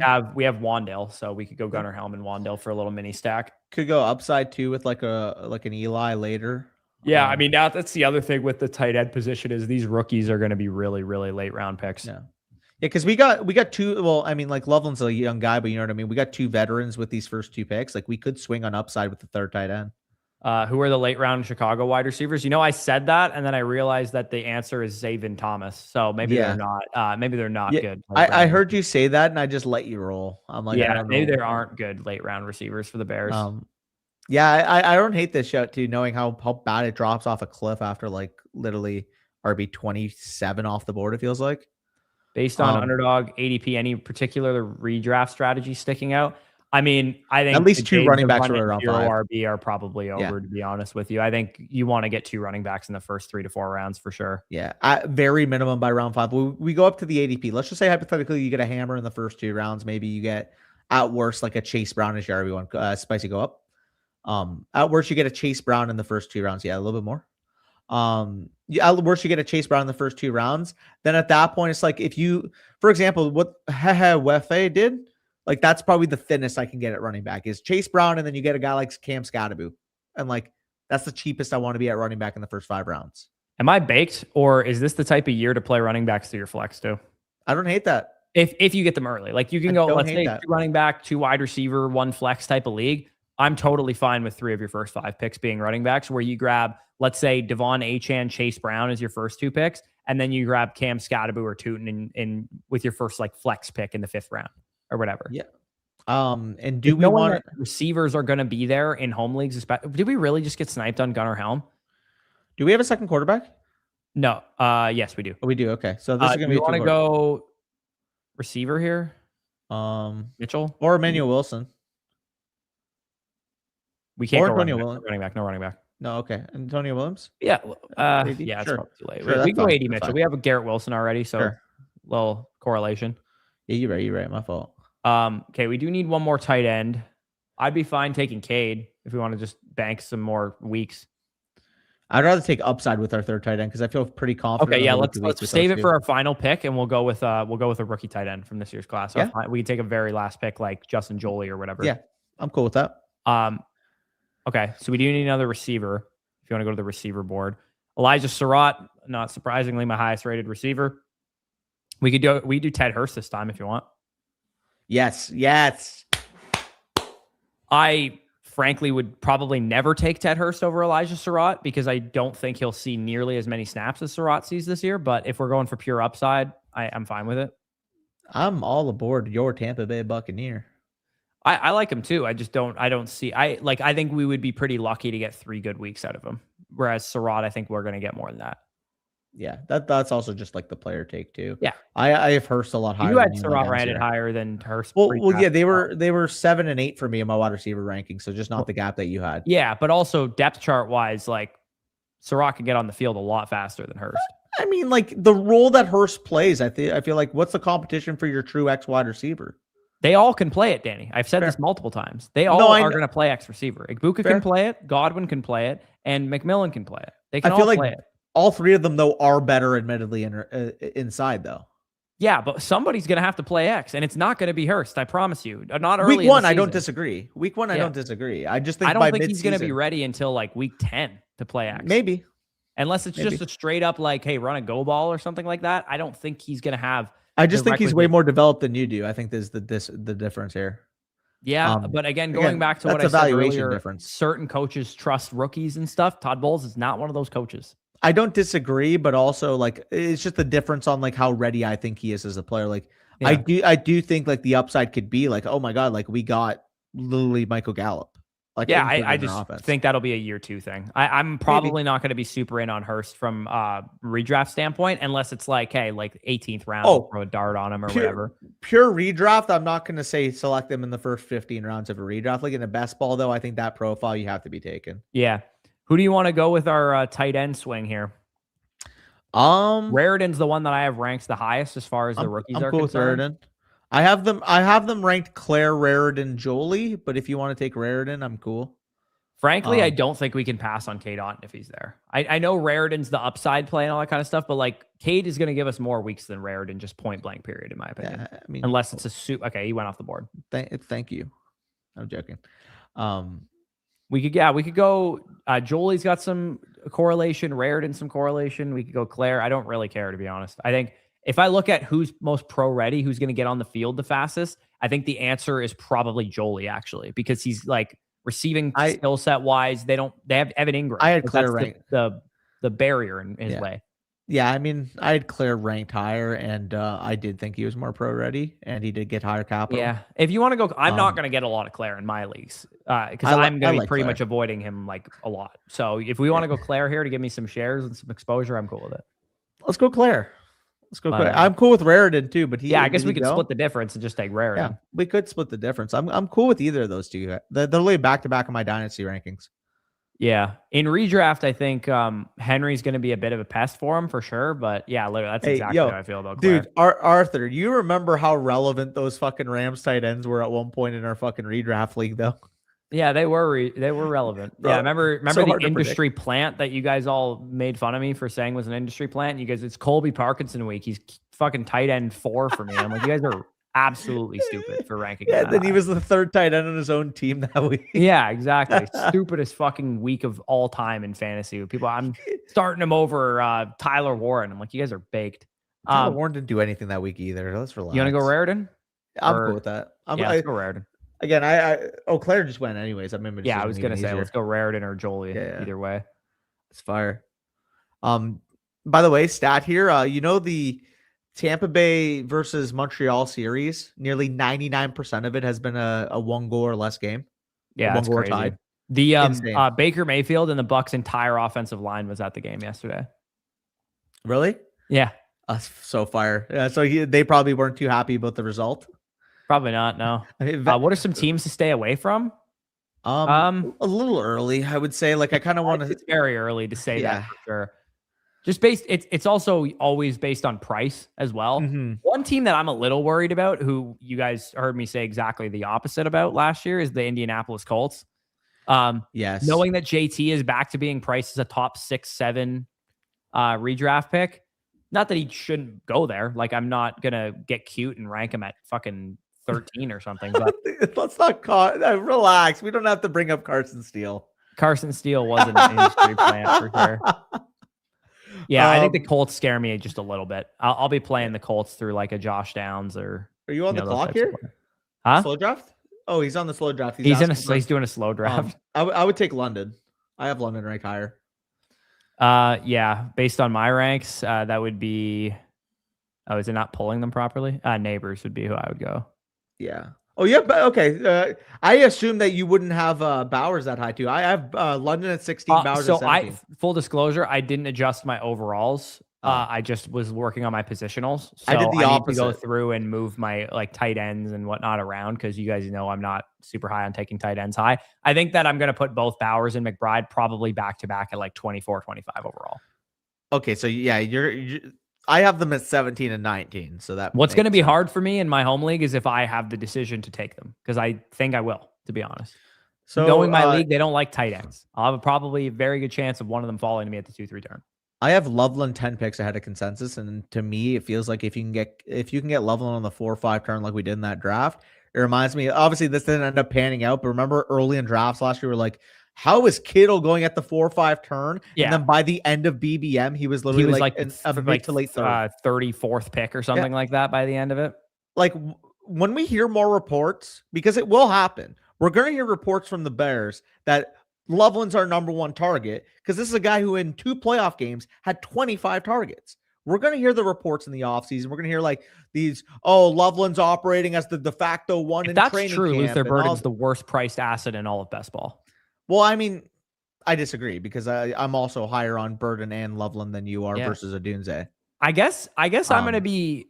That's going to be a team like who with some offenses to avoid. I think that the Bears are mispriced. I mean, that's going to be your anti-offense, and I think that Luther should be like a 5th or a 6th round pick. I think that Odunze should be a 4-5 turn pick, and I think Loveland should be a early to mid 4th round pick. Yeah, no, I'm definitely. That's kind of how I would price them if I could price them, and. They're very much I'm going to take the syrup, not the pancakes type of team where I will be heavily targeting Caleb Williams among quarterbacks and probably not taking the receivers as much. What were the picks you said? Sorry. You said Loveland. I would probably take Rome near the 4-5 turn. I would take Burden more so like the early 6th, I think. And then I would probably take Loveland somewhere in the 4th, probably early to mid 4th. Yeah. But very early. I'm not looking directly at it right now.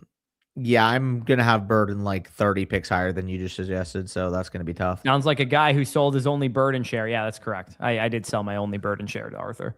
I just think Rome pre what was the injury called again? A foot whatever that he had? Yeah. He was literally like a top 10 receiver in fantasy last year. Yeah, when Burden wasn't getting snaps and Loveland was coming back from injury. Still, DJ Moore was still on the team.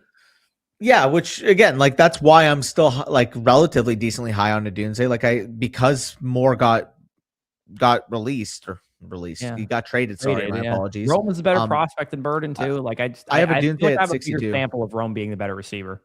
I am at 62. He's in an area with, like, funny enough, DJ Moore and Jordan Tyson. Yeah, especially knowing this is the case as well. Like he is the cheapest one, like I will take him simply because he's the cheapest one, and also I think you can definitely argue him straight up price to price over Loveland as well, in my opinion. No, you can't. Loveland had 25 targets in their 2 playoff games.